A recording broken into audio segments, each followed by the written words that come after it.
Hi dear students, my name is Subhash. 2 times RRB NTPC and 3 times SSC CGL విన్నర్గా మీలో కొంతమందికి తెలుసు. అయితే ప్రచురణ రంగంలో మన కాంపిటేటివ్కి సంబంధించిన బుక్స్ ప్రచురించే ప్రచురణ రంగంలో అగ్రగామి అయినటువంటి S&S పబ్లికేషన్స్ వాళ్ళు విద్యార్థులకు మరింత చేరువ అవ్వాలని, మీకు మరింత చేరువ అవ్వాలని వీడియో క్లాసెస్ని కూడా అందిస్తున్నారు. ఆల్రెడీ టెట్ డిఎస్సికి సంబంధించినటువంటి వీడియోస్ కోర్సెస్ సక్సెస్ఫుల్గా రన్ చేస్తున్నారు.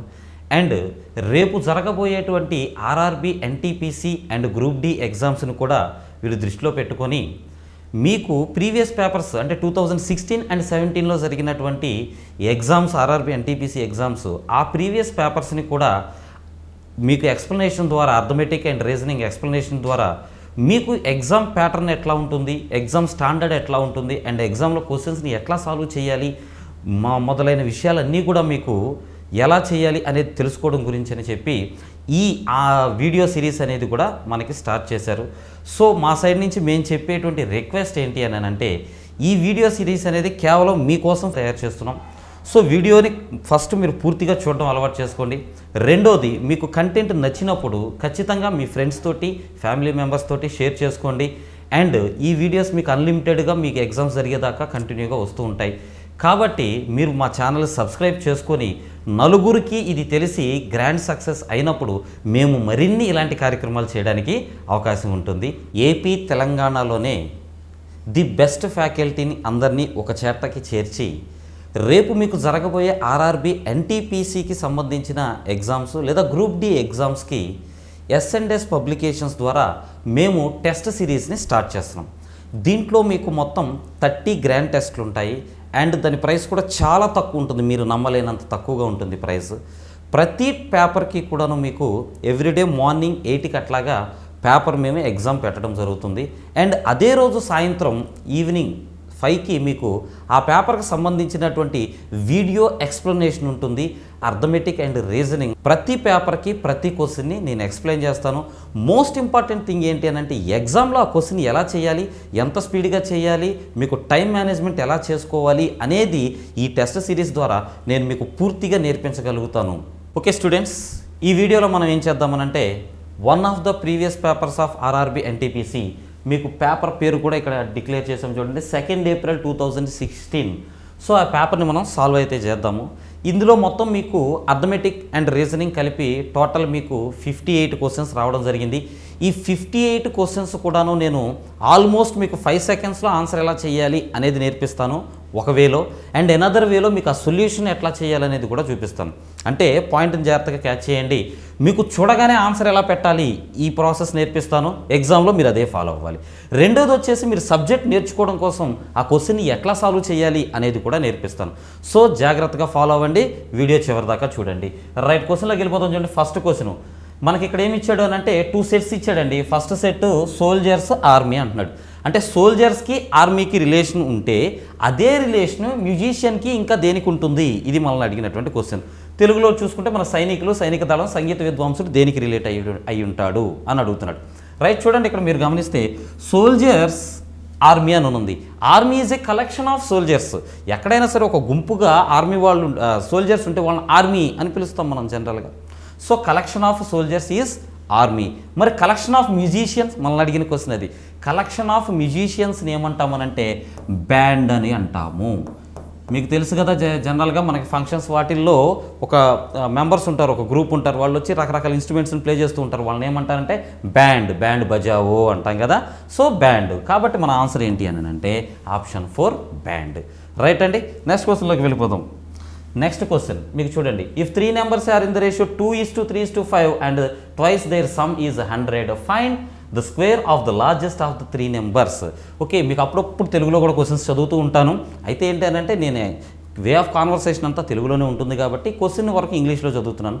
ఇచ్చినటువంటి క్వశ్చన్ యొక్క సారాంశం ఏంటి అని అంటే, 3 numbers ఉన్నాయంట, 2:3:5 రేషియోలో ఉన్నాయి అని చెప్తున్నాడు. వీటన్నిటిని నేను యాడ్ చేసి దాన్ని డబల్ చేస్తే 100 వస్తుంది అని లెక్కలో చెప్తున్నాడు.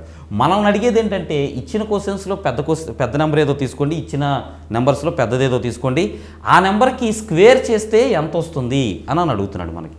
సరే ఇప్పుడు నేను చెప్పినట్టుగా మీకు 5 సెకండ్స్లో ఆన్సర్ ఎట్లా చేద్దాం ఒక్కసారి ఇది మీరు కొంచెం బుర్ర అప్లై చేయండి, పెన్ను వాడొద్దు దయచేసి, బుర్ర అప్లై చేయండి.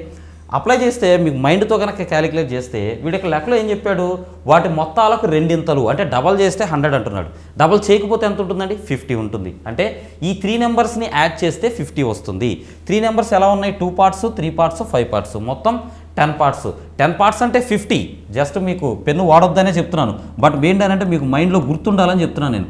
10 పార్ట్స్ అని అంటే 50, ఈ విషయం తెలుస్తుంది మనకు. అక్కడ ఒక పార్ట్ ఎంత ఉంటుంది, 5 ఉంటుంది.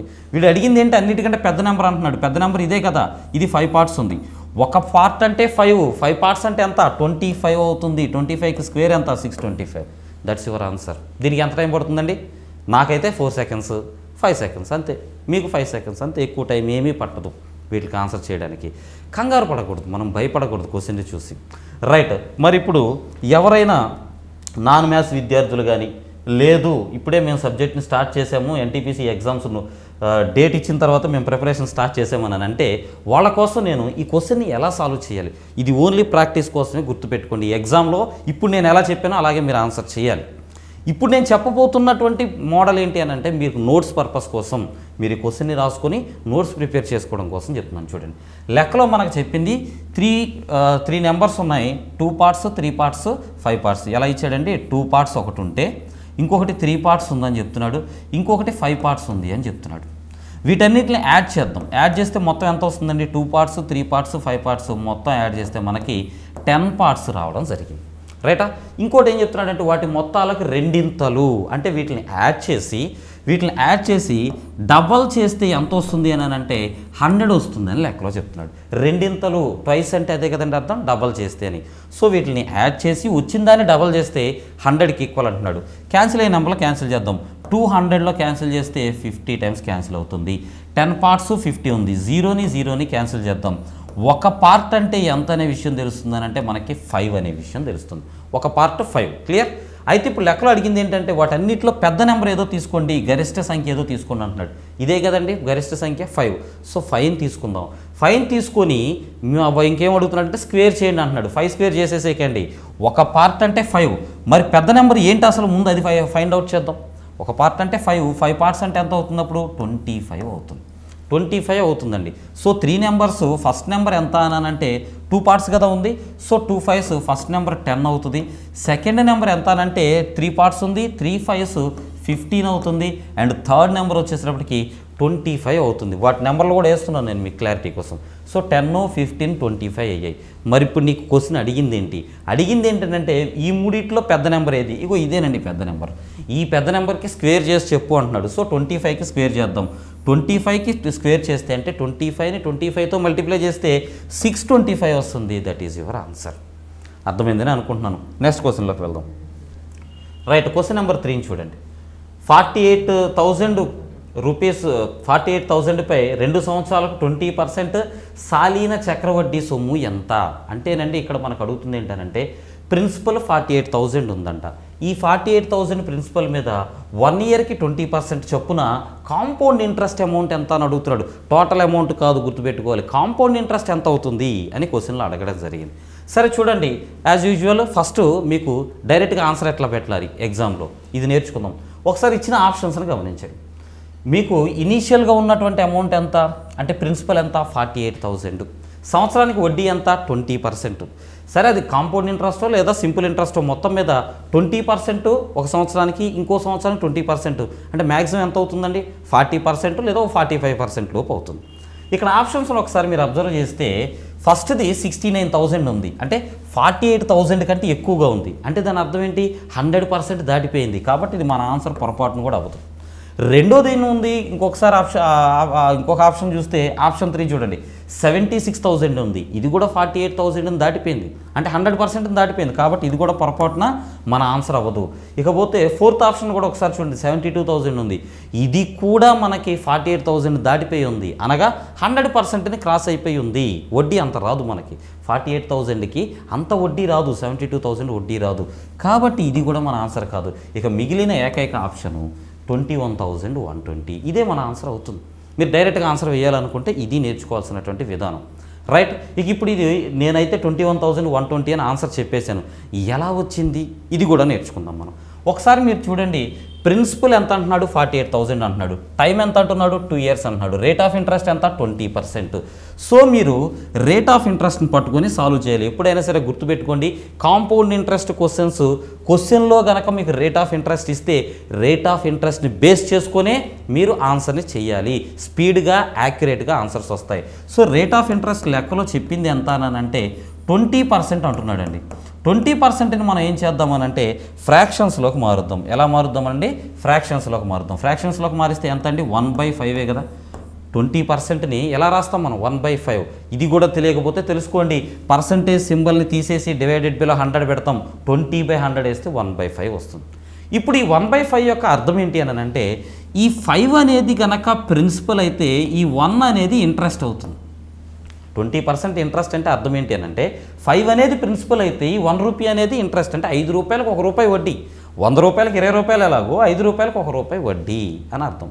ఇప్పుడు నెక్స్ట్ మీరు చేయాల్సిన రెండో స్టెప్ ఏంటి అని అంటే, ఎన్ని సంవత్సరాలకి ఇచ్చాడు లేదా నెంబర్ ఆఫ్ పీరియడ్స్ ఎన్ని. నెంబర్ ఆఫ్ పీరియడ్స్ అని ఎందుకు అంటున్నానంటే, ఒక్కోసారి 6 months అని అంటాడు, ఒక్కోసారి 2 years అనొచ్చు, ఒక్కోసారి 3 monthsకి అనొచ్చు. కాబట్టి నెంబర్ ఆఫ్ పీరియడ్స్ అనేది చూడాలి. ఇక్కడ లెక్కలో మనకు చెప్పింది 2 years అని చెప్పాడు. నెంబర్ ఆఫ్ పీరియడ్స్ 2 ఉన్నాయి మనకి. సో 2 years కానీ ఇచ్చాడు కాబట్టి మీరేం చేస్తారు అని అంటే, ప్రిన్సిపల్ని అట్లానే అమౌంట్ని, ప్రిన్సిపల్ అని అంటే మనం తీసుకున్నటువంటి అప్పు లేదా స్టార్టింగ్లో ఉన్నటువంటి అమౌంట్. ఈ అమౌంట్ అంటే ఏంటంటే తిరిగి చెల్లించాల్సింది, వడ్డీతో కలుపుకొని తిరిగి చెల్లించాల్సింది. సో ఈ రెండింటి యొక్క రేషియో తీసుకునే ప్రయత్నం చేద్దాం. ఎలాగా చూడండి, ఒకసారి మీరు గమనిస్తే రేషియో ఎలా తీసుకుంటామని అంటే, ఈ నెంబర్ ఆఫ్ పీరియడ్స్ ఎన్ని ఉన్నాయండి, 2 periods ఉన్నాయి అంటున్నాం. సో మనం తీసుకున్న అప్పు ఇదే కదా అనుకుంటున్నాం మనం, 5 rupees అనే కదా. సో 5 rupees నేను తీసుకుంటున్నాను ప్రిన్సిపల్. 2 terms ఉన్నాయి కాబట్టి స్క్వేర్ చేయాలి. అదే 3 years అన్నాడు అనుకోండి, క్యూబ్ చేయాలి. గుర్తుపెట్టుకోండి, ఈ ఇష్టం. తిరిగి చెల్లించేటప్పుడు ఎంత చెల్లిస్తావు, నువ్వు తీసుకున్నప్పుడు 5 రూపాయలు, వడ్డీతో కలుపుకొని అదేమవుతుంది, 6 రూపాయలు అవుతుంది. సో తిరిగి చెల్లించేటప్పుడు ఏం చేస్తామని అంటే 6 రూపాయలు తిరిగి చెల్లిస్తాము. ఇది కూడా 2 yearsకే కాబట్టి దీనికి కూడా స్క్వేర్ చేయాలి. అంటే నువ్వు తీసుకున్న ప్రిన్సిపల్ 5 square అయితే తిరిగి చెల్లించే అమౌంట్ అనేది 6 square అవుతుంది. లెక్కలో చెప్పాడు ఈ 5 square అంటే ఎంత అని అంటే 48,000 అని చెప్తున్నాడు అండి. లెక్కలో 48,000 అని చెప్తున్నాడు 5 square అంటే. సో 5 square అంటే మనకు తెలుసు కదా ఎంత, 25. సో 25 వాల్యూ ఎంత అని అంటే 48,000. మరి నీకు కావాల్సింది ఏంటిది, 6 square వాల్యూ కావాలి. 6 square అంటే మనకు తెలుసు 36. సో 36 వాల్యూ ఎంతో కావాలి. 25 parts అంటే 48,000, లెక్కలో అదే చెప్పాడు మనకి. అండ్ 36 parts అంటే ఎంత, ఇది కూడా మనం క్యాలిక్యులేట్ చేద్దాం. రైట్, చూడండి, 1000లో ఎన్ని 25s ఉంటాయి, 100కి 4 ఉంటాయి, ఓకే, 1000కి 40 ఉంటాయి. 48,000లో ఎన్ని ఉంటాయి, 48,000కి వచ్చేసేటప్పటికి మీకు చూడండి, నేను చెప్తున్న క్యాలిక్యులేషన్ ఒకసారి గమనించండి. 25s అనేవి 100లో 4 ఉంటాయి, 1000లో వచ్చేసేటప్పటికి 40 ఉంటాయి. 48,000లో ఎన్ని ఉంటాయి అని అంటే 48 × 40 ఉంటాయి. 48 × 40 ఉంటాయి. సో 48 × 40ని మనం ఇప్పుడు క్యాలిక్యులేట్ చేద్దాం. ఊరికి మీకు తెలియడం కోసం రాస్తున్నాం బోర్డు మీద. చూడండి, 448s అండి. 450s అనుకోండి ఎంత అవుతుందండి, 200.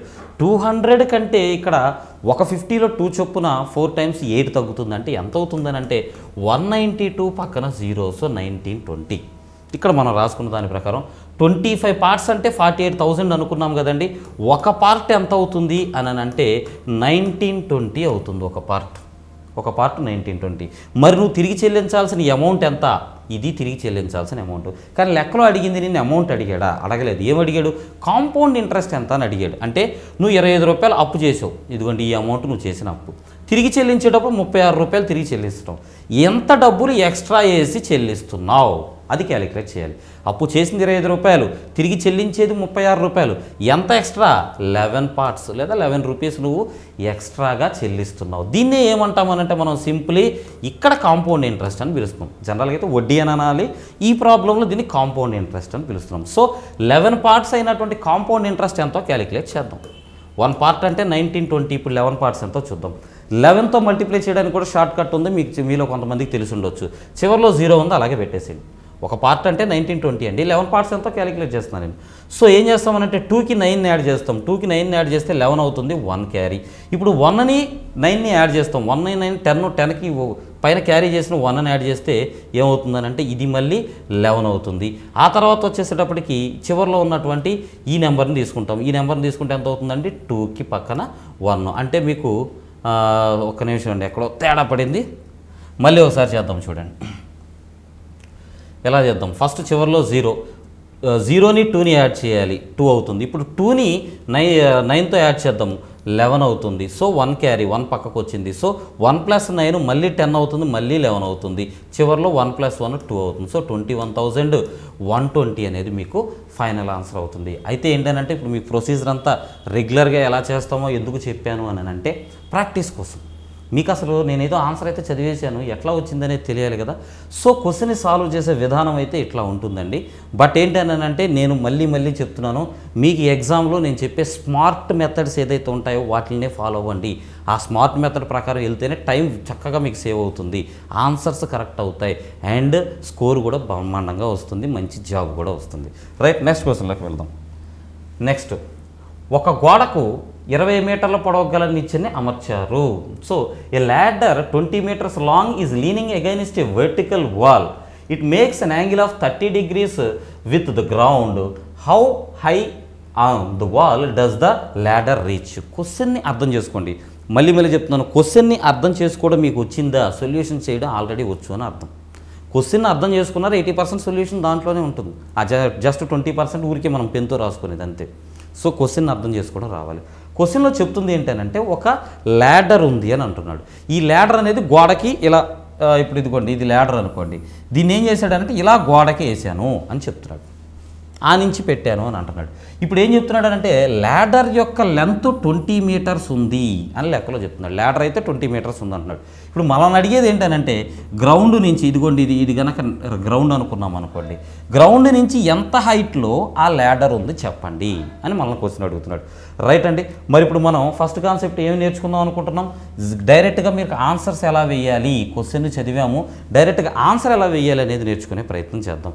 ఎలాగో ఒకసారి చూడండి, ఇచ్చిన ఆప్షన్స్ని ఒకసారి గమనిస్తే మనం 10 మీటర్స్, ఓకే ఇది 10 మీటర్స్ కాదండి, ఇది యాక్చువల్గా 1.0 మీటర్స్ ఉంది ఒరిజినల్ దాంట్లో. 1.0 మీటర్స్ అంటే 1 మీటర్ అని చెప్పేసి ఇచ్చాడు, 1.0 మీటర్స్ అని. సో 1.0 మీటర్స్ కరెక్ట్ చేసుకోండి దీన్ని. రైట్. సో 10 మీటర్స్ ఒకటి, 17.32 మీటర్స్ ఒకటి, 34.64 మీటర్స్ ఒకటి, అండ్ 10 మీటర్స్ ఒకటి, 4 అది 1 మీటర్ ఒకటి ఉంది.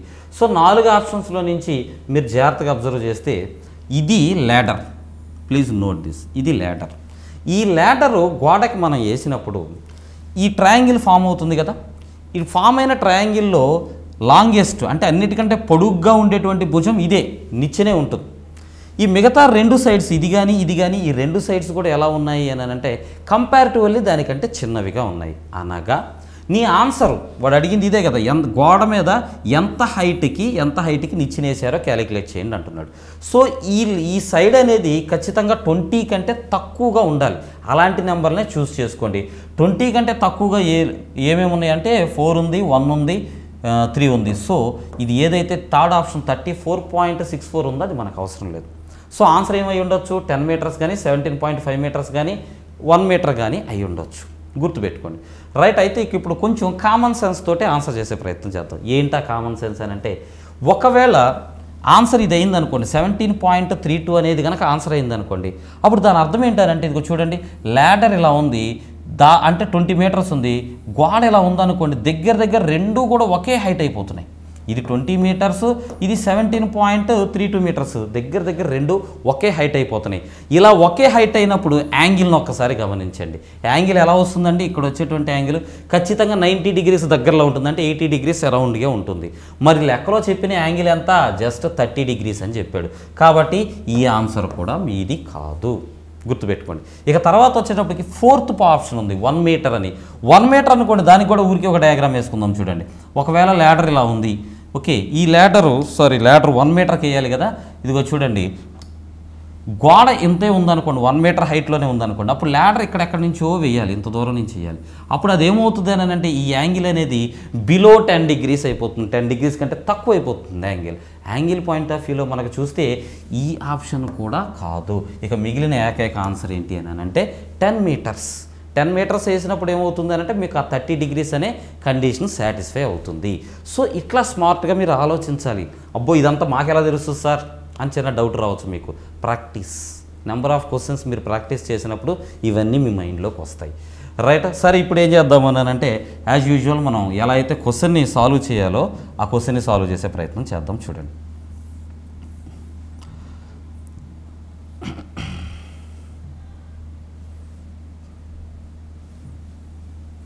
రైట్. ఒకసారి క్వశ్చన్ని చదవండి, క్వశ్చన్ అర్థం చేసుకోండి. ఎప్పుడైతే మీకు క్వశ్చన్ అర్థమవుతుందో ఆన్సర్స్ కోసం ఎక్కువ హంగామా పడాల్సిన పని లేదు. ఇప్పుడు నేను చెప్పబోయే టాపిక్ మీకు వచ్చేసరికి హైట్స్ అండ్ డిస్టెన్స్కి సంబంధించినటువంటి టాపిక్. నాన్ మ్యాథ్స్ స్టూడెంట్స్ ఎవరైనా వినకపోతే వినండి, ఇప్పుడైనా అర్థమవుతుంది, అదేం పెద్ద ప్రాబ్లం ఏమీ కాదు. సరే ఒకసారి చూడండి. ఫస్ట్ నేను ఏం చేస్తానంటే ల్యాడర్ డయాగ్రామ్ వేస్తున్నాను. ల్యాడర్ ఎలా ఉందండి మనకు లెక్కలో చెప్పినట్టుగా, ఇదిగో ఇలాగా ఒక వాల్కి, ఇదిగోండి ఇటు సైడ్ ఉన్నది వాల్ అండి, ఇది ల్యాడర్. సో ల్యాడర్ వచ్చేసి 20 మీటర్స్ ఉంది అని చెప్తున్నాడు. వాల్ ఎంత ఉందో తెలియదు, కానీ ఇక్కడ యాంగిల్ మాత్రం 30 డిగ్రీస్ యాంగిల్ ఉంది అని లెక్కలో చెప్పడం జరిగింది. రైట్ అండి. ఇప్పుడు నువ్వు వాల్ హైట్ ఎంత ఉందో ఇది క్యాలిక్యులేట్ చేయాలి. క్వశ్చన్ మార్క్ ప్లేస్లో ఏముంటుంది అనేది క్యాలిక్యులేట్ చేయాలి. అయితే ఇప్పుడు నీ కంటికి కనిపిస్తున్నటువంటి అంశాలు ఏంటి అని అంటే ఇక్కడ కనుక నువ్వు థీటాను తీసుకుంటే, ఇక్కడ కనుక యాంగిల్ని తీసుకుంటే ఇది ఆపోజిట్ సైడ్ అవుతుంది, ఇది హైపోటెన్యూస్ అవుతుంది. Opposite side hypotenuse. సో ఎదుటి భుజము మరియు కర్ణము వస్తాయి.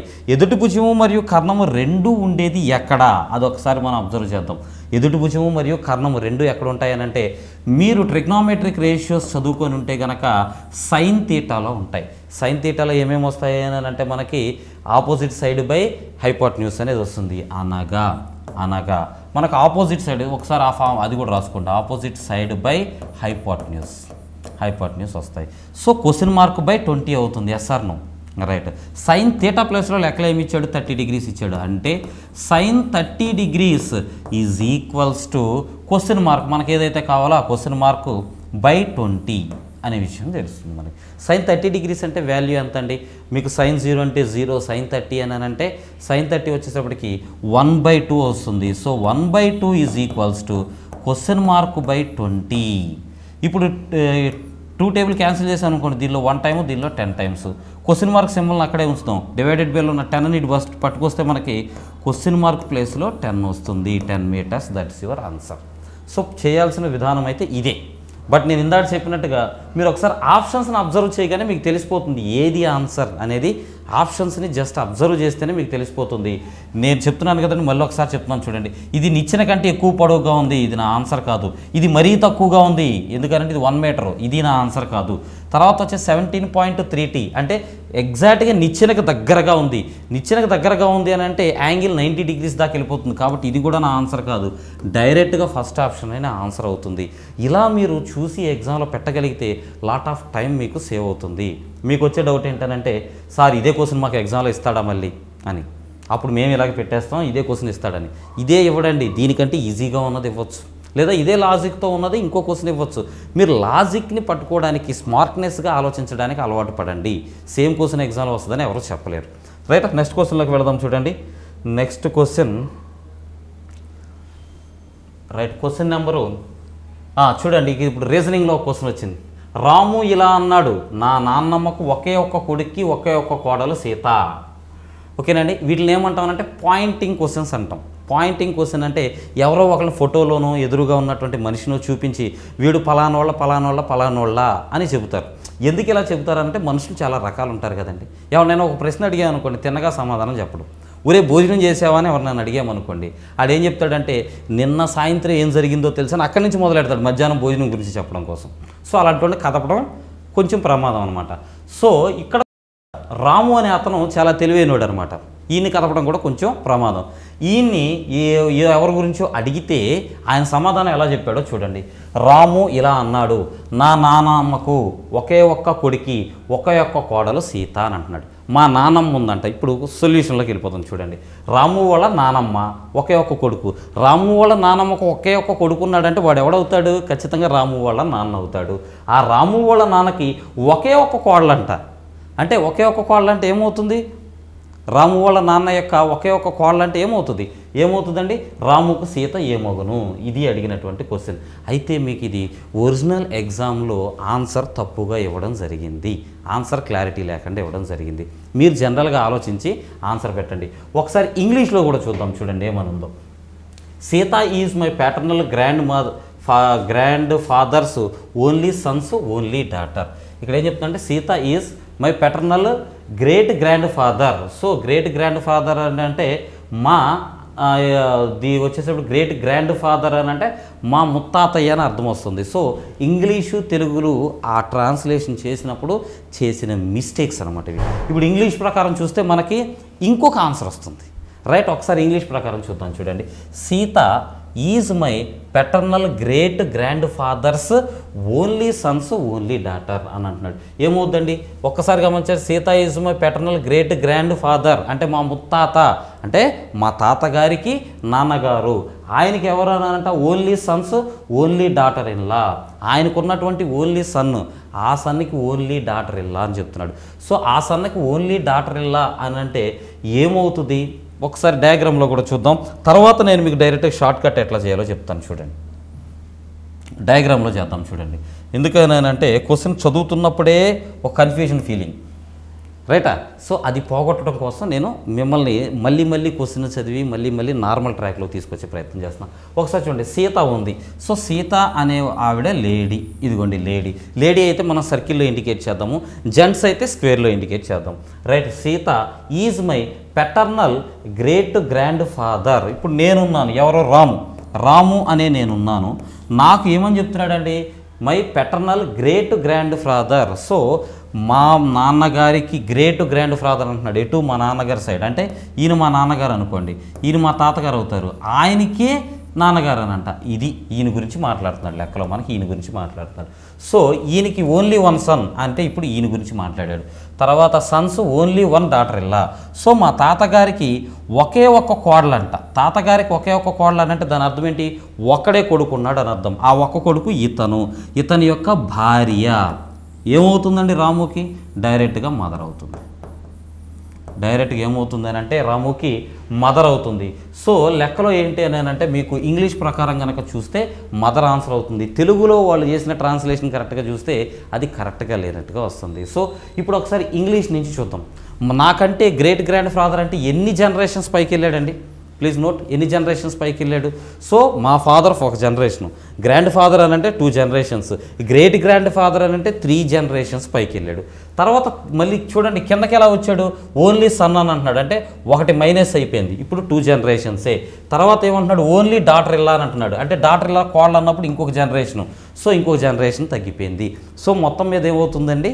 నాకంటే అంటే రాము కంటే సీత ఒక జనరేషన్ పైన ఉండాలి. ఈ విషయం అయితే క్లియర్గా తెలుస్తుంది.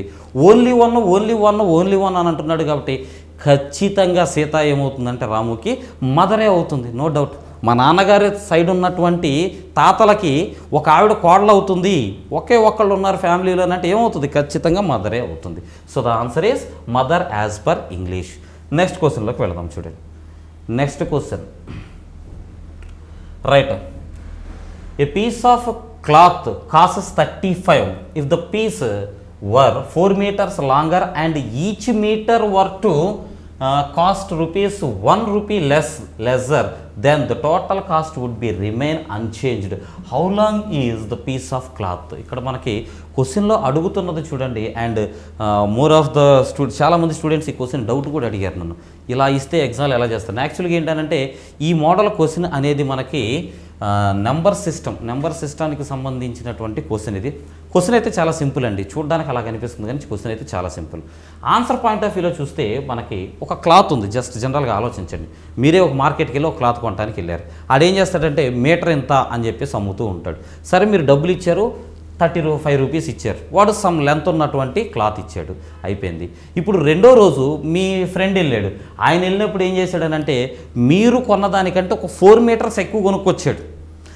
నీకు ఎలా వచ్చిందో ఎక్కువ అని అడిగితే నాకు కాస్ట్ వచ్చేసేటప్పటికి నీకు తీసుకున్న దానికంటే 1 మీటర్కి 1 రూపీ తక్కువ తీసుకున్నాడు అని చెప్తున్నాడు.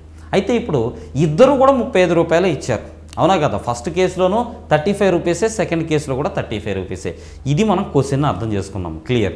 ఇప్పుడు సొల్యూషన్లోకి వెళ్దాం. చూడండి 35కి ఫ్యాక్టర్స్ ఏముంటాయో చూడండి. ఎందుకంటే క్వశ్చన్లో అడిగింది అసలు గుడ్డ పొడవు ఎంత, అసలు ఉన్న క్లాత్ లెంత్ ఎంత, అది మాత్రమే క్యాలిక్యులేట్ చేయమని చెప్తున్నాడు. సో లెంత్ ఎంత ఉందో క్యాలిక్యులేట్ చేయడం కోసం నేనేం చేస్తున్నానంటే ఆప్షన్స్ని ఒక్కసారి అబ్జర్వ్ చేస్తున్నా. 35లో క్యాన్సిల్ అయ్యే నెంబర్లు ఇక్కడ ఉన్న వాటిలో ఏమున్నాయి చెప్పండి. 35లో 8 క్యాన్సిల్ అవుతుందా? అవ్వదు. 12 క్యాన్సిల్ అవుతుందా? అవ్వదు. మరి 10 క్యాన్సిల్ అవుతుందా? 35/10 వేస్తే 3.5 క్యాన్సిల్ అవుతుంది. మరి 14 క్యాన్సిల్ అవుతుందా? ఇది మీరు క్యాచ్ చేయగలిగితే ఆన్సర్స్ వచ్చినట్టే. ఎస్, ఈ రెండు కూడా 35కి ఫ్యాక్టర్సే. ఈ రెండు నెంబర్లు కూడా 35కి ఫ్యాక్టర్సే. అదేంటండి ఫ్యాక్టర్స్ ఎలా వస్తాయనంటే ఒక్కసారి 35ని మీరు అబ్జర్వ్ చేయండి. 35 అనే నెంబర్ని ఎలా రాయొచ్చండి? మనకు తెలిసిన ప్రాసెస్లో 5 × 7 అని రాస్తాం. అవునా కదా? ఇప్పుడు ఇక్కడ 5 లేదు, 7 లేదు. సరే నేనేం చేస్తానంటే 5 ప్లేస్లో 10 తీసుకుంటా. 5 ప్లేస్లో 10 తీసుకుంటా. అంటే ఏం చేశాను? ఈ నెంబర్ని నేను డబల్ చేశాను. అప్పుడు ఈ నెంబర్ని ఏం చేయాలంటే హాఫ్ చేయాల్సి ఉంటుంది. అంటే ఏమొచ్చుద్ది? 3.5 అవుతుంది. అందుకే కదా నేను 10 ఫ్యాక్టర్ అని చెప్పాను నేను. సో 10 × 3.5 వేసినా నీకు 35 వస్తుంది. లేదా ఇప్పుడు ఏం చేసాం? ఇందాక ఏం చేసాం? మనం దీన్ని డబల్ చేసాం కదా, ఇప్పుడు దీన్ని డబల్ చేద్దాం. 7ని డబల్ చేద్దాం. చేస్తే ఎంత? 14. మరి ఇప్పుడు దీన్ని ఏం చేయాలి? హాఫ్ చేయాలి. 14 × 2.5. 14 × 2.5 చేసినా కానీ నీకు 35 వస్తుంది. కాబట్టి నీకు ఆన్సర్లో ఇవి లెంత్ అనుకున్నాం అనుకోండి, ఇవి కాస్ట్లు అవుతాయి. గమనించండి, 2.5 ఫస్ట్లో ఉన్న కాస్ట్, తర్వాత 1 రూపీ తగ్గితే 2.5 అయ్యింది. క్లారిటీ వచ్చేసిందా మీకు? ఇంతకుముందు కాస్ట్ ఎంత అనంటే 1 మీటర్ 3.5, ఇప్పుడు ఎంత అనంటే జస్ట్ 2.5. ఎందుకని? 1 రూపీ తగ్గించాం కాబట్టి 1 రూపీ తగ్గింది. అంటే ఇంతకుముందు 10 మీటర్స్ వచ్చేది ఇప్పుడు 14 మీటర్స్ వస్తుంది అని అంటే ఎంత పెరిగింది? 4 మీటర్స్ పెరిగింది. అదేగా లెక్కలో చెప్పాడు 4 మీటర్స్ పెరిగిందని. సో లెంత్ వచ్చేసి ఇంతకుముందు 10 ఉంటే ఇప్పుడు 14, కాస్ట్ వచ్చేసి ఇంతకుముందు 3.5 ఉంటే ఇప్పుడు 2.5. సో అన్ని విషయాలు ఇక్కడే కనపడిపోతున్నాయి మనకి. మరి ఇప్పుడు క్వశ్చన్ అడిగింది ఏంటి? అసలు పొడవు ఎంత అని అంటున్నాడు. అంటే ఒరిజినల్ స్టార్టింగ్లో ఎంత ఉంది అంటున్నాడు. స్టార్టింగ్లో 10 ఉండబట్టే కదండి, తర్వాత అతనికి 4 మీటర్స్ ఎక్స్ట్రా వచ్చింది. కాబట్టి ది ఆన్సర్ ఈజ్ 10. ఇక్కడ ఉన్న ఆప్షన్స్ ఏంటి అని అంటే 10, 14 అంతే. సో చేయాల్సిన విధానం అంటే ఇదండి. స్మార్ట్గా ఆలోచించడం అంటే ఇది. ఓకే, మరి ఇప్పుడు స్మార్ట్గా బాగానే ఉంది. మామూలుగా అయితే ఎలా చేయాలి? ఈ డౌట్ రావచ్చు మీకు. అది కూడా నేర్చుకుందాం. చూడండి మామూలుగా ఎలా చేయాలి అనేది కూడా నేర్చుకుందాం ఒకసారి.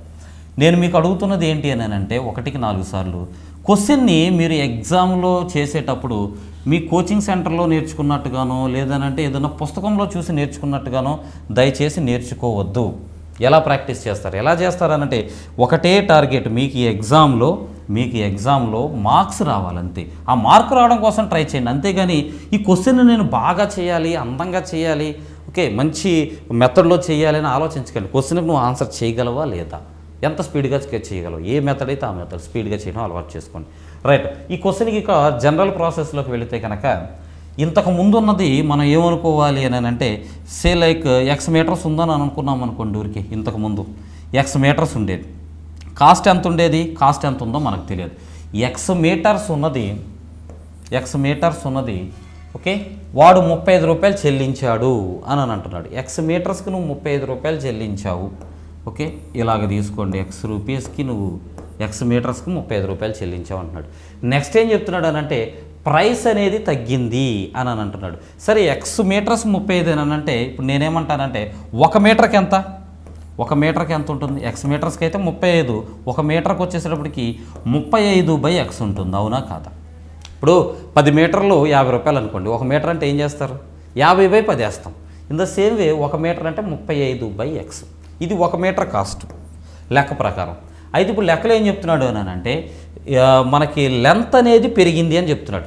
ఇంతకుముందు X మీటర్స్ ఉండేది, అప్పుడు 35 రూపీస్ ఇచ్చాం మనం. 1 మీటర్కి వచ్చేసేటప్పటికి 35/X అని ఇస్తున్నాము. లెంత్ అనేది పెరిగింది అని అంటున్నాడు. ఎంత పెరిగింది అని అంట? ఇంతకుముందు X ఉన్నది ఇప్పుడు 4 మీటర్స్ పెరిగింది అని అంటున్నాడు. X + 4 అయిందంట. అట్లానే ప్రైస్ ఏదైతే ఉందో, ఏది 35/X ఉందో చూసారా ప్రైస్, ఈ ప్రైస్ అనేది వచ్చేసి 35/X ఉన్నటువంటి ఈ ప్రైస్ అనేది 1 రూపీ తగ్గింది అని చెప్తున్నాడు. అవునా కదా? 1 రూపీ తగ్గింది అంటున్నాడు. సో ఇది లెంత్ ఇంటూ ప్రైస్ వేసామనుకోండి, ఏమొస్తుంది మనకి? ఇన్కమ్ ఎంతైతే ఖర్చు అయిందో ఆ ఖర్చు అనేది వస్తుంది. ఎంత అండి ఆ ఖర్చు? లెక్కలో మనకు చెప్తుంది. ఒక్క సెకండ్ అండి, ఒకసారి చూడండి. 35/x అనేది ప్రైస్, ఇది ఒక 1 రూపీ తగ్గిందని అంటున్నాడు. సో లెంత్ని ప్రైస్తో మల్టిప్లై చేస్తే ఎంత వస్తుందండి? 35 రావాలి. ఎందుకని వాడు పే చేసిన డబ్బులు అంతే కదా. ఎన్ని మీటర్లు తెచ్చాడంటే x+4 మీటర్స్ తెచ్చాడు. ఒక్కొక్క మీటర్ ఎంత అంటే ఇంతకు ముందున్న ప్రైస్ కంటే 1 రూపీ తక్కువ. సో = 35. ఇప్పుడు మీరు ప్రశాంతంగా ఓపిక్గా ఈ ఈక్వేషన్ని కనుక మీరు చేస్తే మీకు కావాల్సిన ఆన్సర్ వస్తుంది. ఓకే, ఇది క్వాడ్రాటిక్ ఈక్వేషన్ వస్తుంది, కొంచెం లెందీగా వస్తుంది. ఈ ఈక్వేషన్ కనుక మీరు సాల్వ్ చేస్తే మీకు కావాల్సిన ఆన్సర్ వస్తుంది. నేను ఏం చేశానంటే ఇంత లెందీగా కాకుండా స్మార్ట్గా ఆలోచించి మీకు ఆన్సర్ అయితే చెప్పాను. 35కి ఫ్యాక్టర్స్ ఎలా తీసుకోవాలని. ఇదే కాదు, ఈ మోడల్లో ఎట్లాంటి క్వశ్చన్ ఇచ్చినా కానీ మీరు ఈ ప్యాటర్న్లో ఆన్సర్ అయితే చేయగలరు. రైట్, నెక్స్ట్ క్వశ్చన్లోకి వెళ్దాం. Next, 2 poles of the same height 15 meters and 20 meters stand vertically upstairs on plain ground. Okay, if the distance between their feet is 12 meters, find the distance between their tops. 2 poles ఉన్నాయనంట, వాటి heights డిఫరెంట్గా ఉన్నాయి అంటున్నాడు. ఒకటైతేనేమో 15 metres ఉంది, ఇంకొకటి 20 metres ఉంది అని లెక్కలో చెప్తున్నాడు. మనల్ని ఏం క్యాలిక్యులేట్ చేయమంటున్నాడు అంటే వాటి యొక్క ఫీట్ మధ్య ఉన్నటువంటి డిస్టెన్స్ అయితేనేమో ఎంత ఉందని చెప్తున్నాడు అండి లెక్కలో, vertical upstair plane ground. So ఆ రెండింటి మధ్య ఉన్నటువంటి డిస్టెన్స్ ఎంత అంటే 12 మీటర్స్ అని చెప్తున్నాడు. మనల్ని ఏం క్యాలిక్యులేట్ చేయమంటున్నాడు అంటే టాప్స్ మధ్య ఉన్నటువంటి డిస్టెన్స్ ఎంత అని అడుగుతున్నాడు. సరే, డైరెక్ట్గా ఆన్సర్ అయితే ఎట్లా వేద్దాం. ఒకసారి చూస్తే మీరు పోల్స్ హైట్ మధ్య ఉన్నటువంటి డిస్టెన్స్ ఎంతో తీసుకోండి. ఎంత అంటే 5.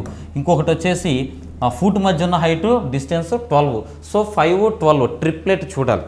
అంటే రైట్ యాంగిల్ ట్రయాంగిల్ ఫామ్ అయ్యేటువంటి numbers 12, 5. So 12 square plus 5 square ఏమవుతుందండి? 12 స్క్వేర్ అంటే 144, 5 స్క్వేర్ అంటే 25. 144 + 25 169 అంటే 13 స్క్వేర్. ఆన్సర్ 13. ఆన్సర్ అయితే వేసేసాం. మరి ఈ క్యాలిక్యులేషన్ అంతా ఇదంతా ఎలా చేసామనంటే బై ప్రాక్టీస్. మీరు ప్రాక్టీస్ చేసినప్పుడు ఏది హైట్స్ అండ్ డిస్టెన్స్ చాప్టర్ బాగా ప్రాక్టీస్ చేసినప్పుడు ఇది తెలుస్తుంది. ఇప్పుడు ఒకసారి ఇది ఎలా వచ్చిందో కూడా నేర్చుకుందాం. చూడండి, ముందు డయాగ్రామ్ తీసుకుందాం. మనకు లెక్కలో చెప్తుంది ఏంటంటే 2 పోల్స్ ఉన్నాయి అంటున్నాడు. ఒకటి 15 మీటర్స్, ఇదిగోండి ఒక పోల్ ఉంది, ఇది 15 మీటర్స్. ఇంకొక పోల్ ఉంది, ఇది వచ్చేసి 20 మీటర్స్ ఉంది అని చెప్తున్నాడు. రైట్ అండి. ఈ రెండింటి యొక్క ఫుట్ మధ్య ఉన్నటువంటి డిస్టెన్స్ గురించి కూడా చెప్తున్నాడు. ఇది 15 మీటర్స్ ఉంటే ఇది 20 మీటర్స్ ఉంది, ఈ రెండింటి మధ్య ఉన్న డిస్టెన్స్ 12 ఉంది అని అంటున్నాడు. మనల్ని అడిగేది ఏంటంటే వీటి టాప్ మధ్య ఉన్నటువంటి ఈ డిస్టెన్స్ ఎంత, ఇక్కడ ఉండాల్సిన డిస్టెన్స్ ఎంత క్యాలిక్యులేట్ చేయమని అడుగుతున్నాడు.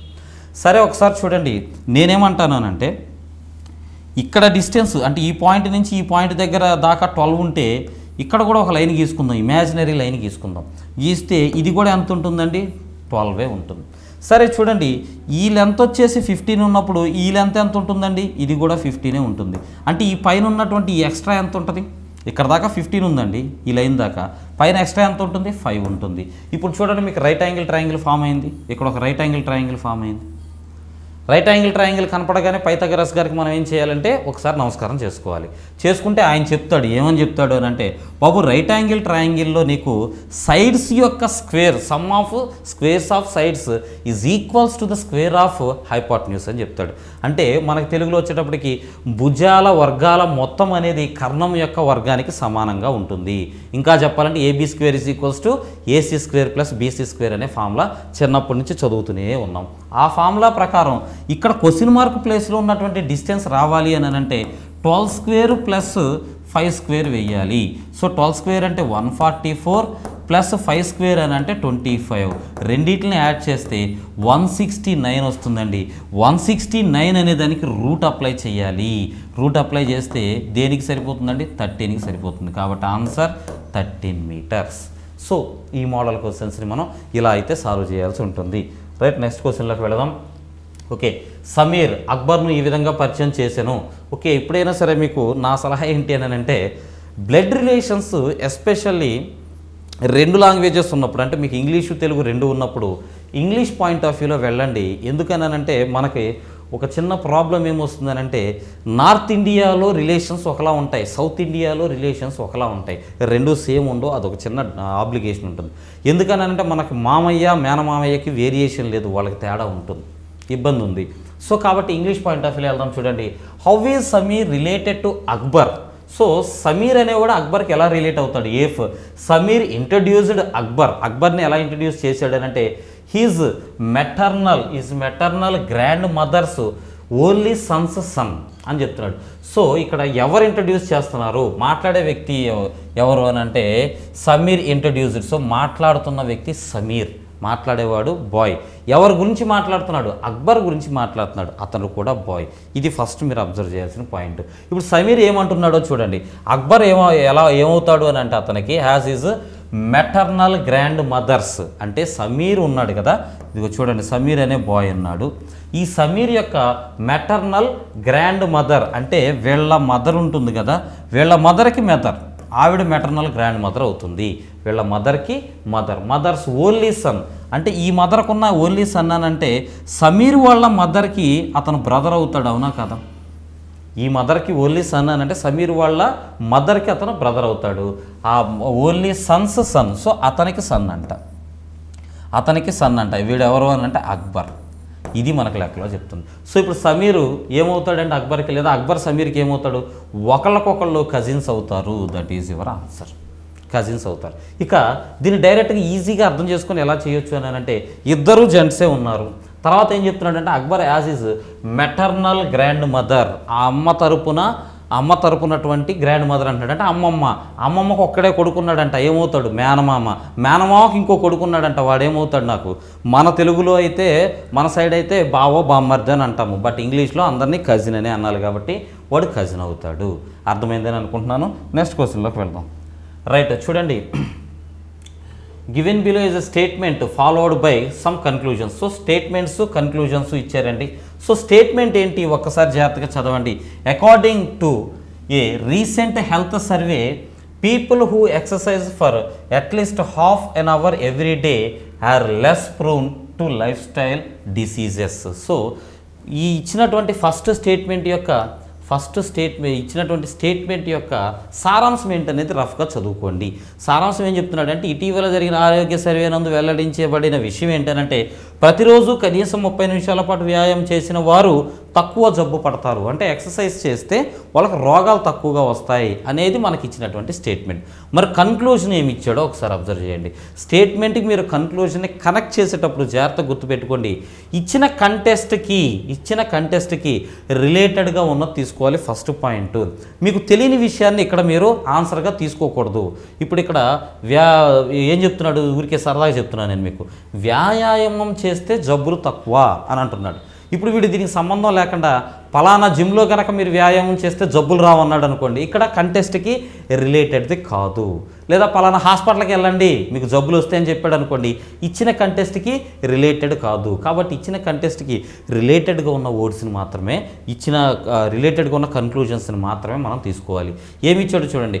Moderate exercise is essential to lead a healthy life. అంటే ఏంటి, సాధారణ వ్యాయామం అనేది ఆరోగ్యవంతమైన జీవితం గడపడానికి తప్పనిసరి.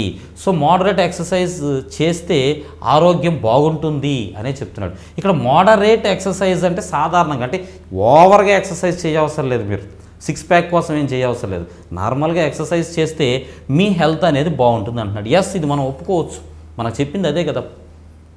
పైన కంటెస్ట్లో ఏం చెప్తున్నాడు, ఎక్సర్సైజ్ చేసే వాళ్ళకి రోగాలు రావంటున్నాడు.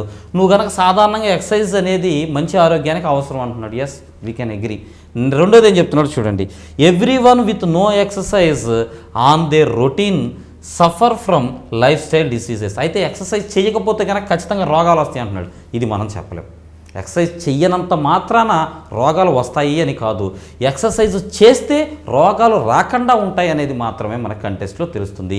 కాబట్టి only one follows, only decision one, conclusion one follows, అది మాత్రమే మన ఆన్సర్ అవుతుంది.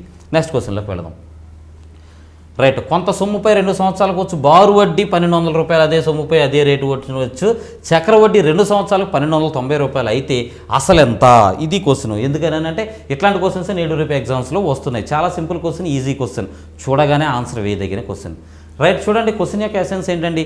2 సంవత్సరాలకి సింపుల్ ఇంట్రెస్ట్ అయితే 1200, కాంపౌండ్ ఇంట్రెస్ట్ అయితే కనుక 1290 రూపాయలు. మనల్ని అడిగేది ఏంటి, అసలు చేసిన అప్పు ఎంత అని అంటున్నాడు. 2 సంవత్సరాలకి 1200 అంటే ఒక సంవత్సరానికి ఎంత?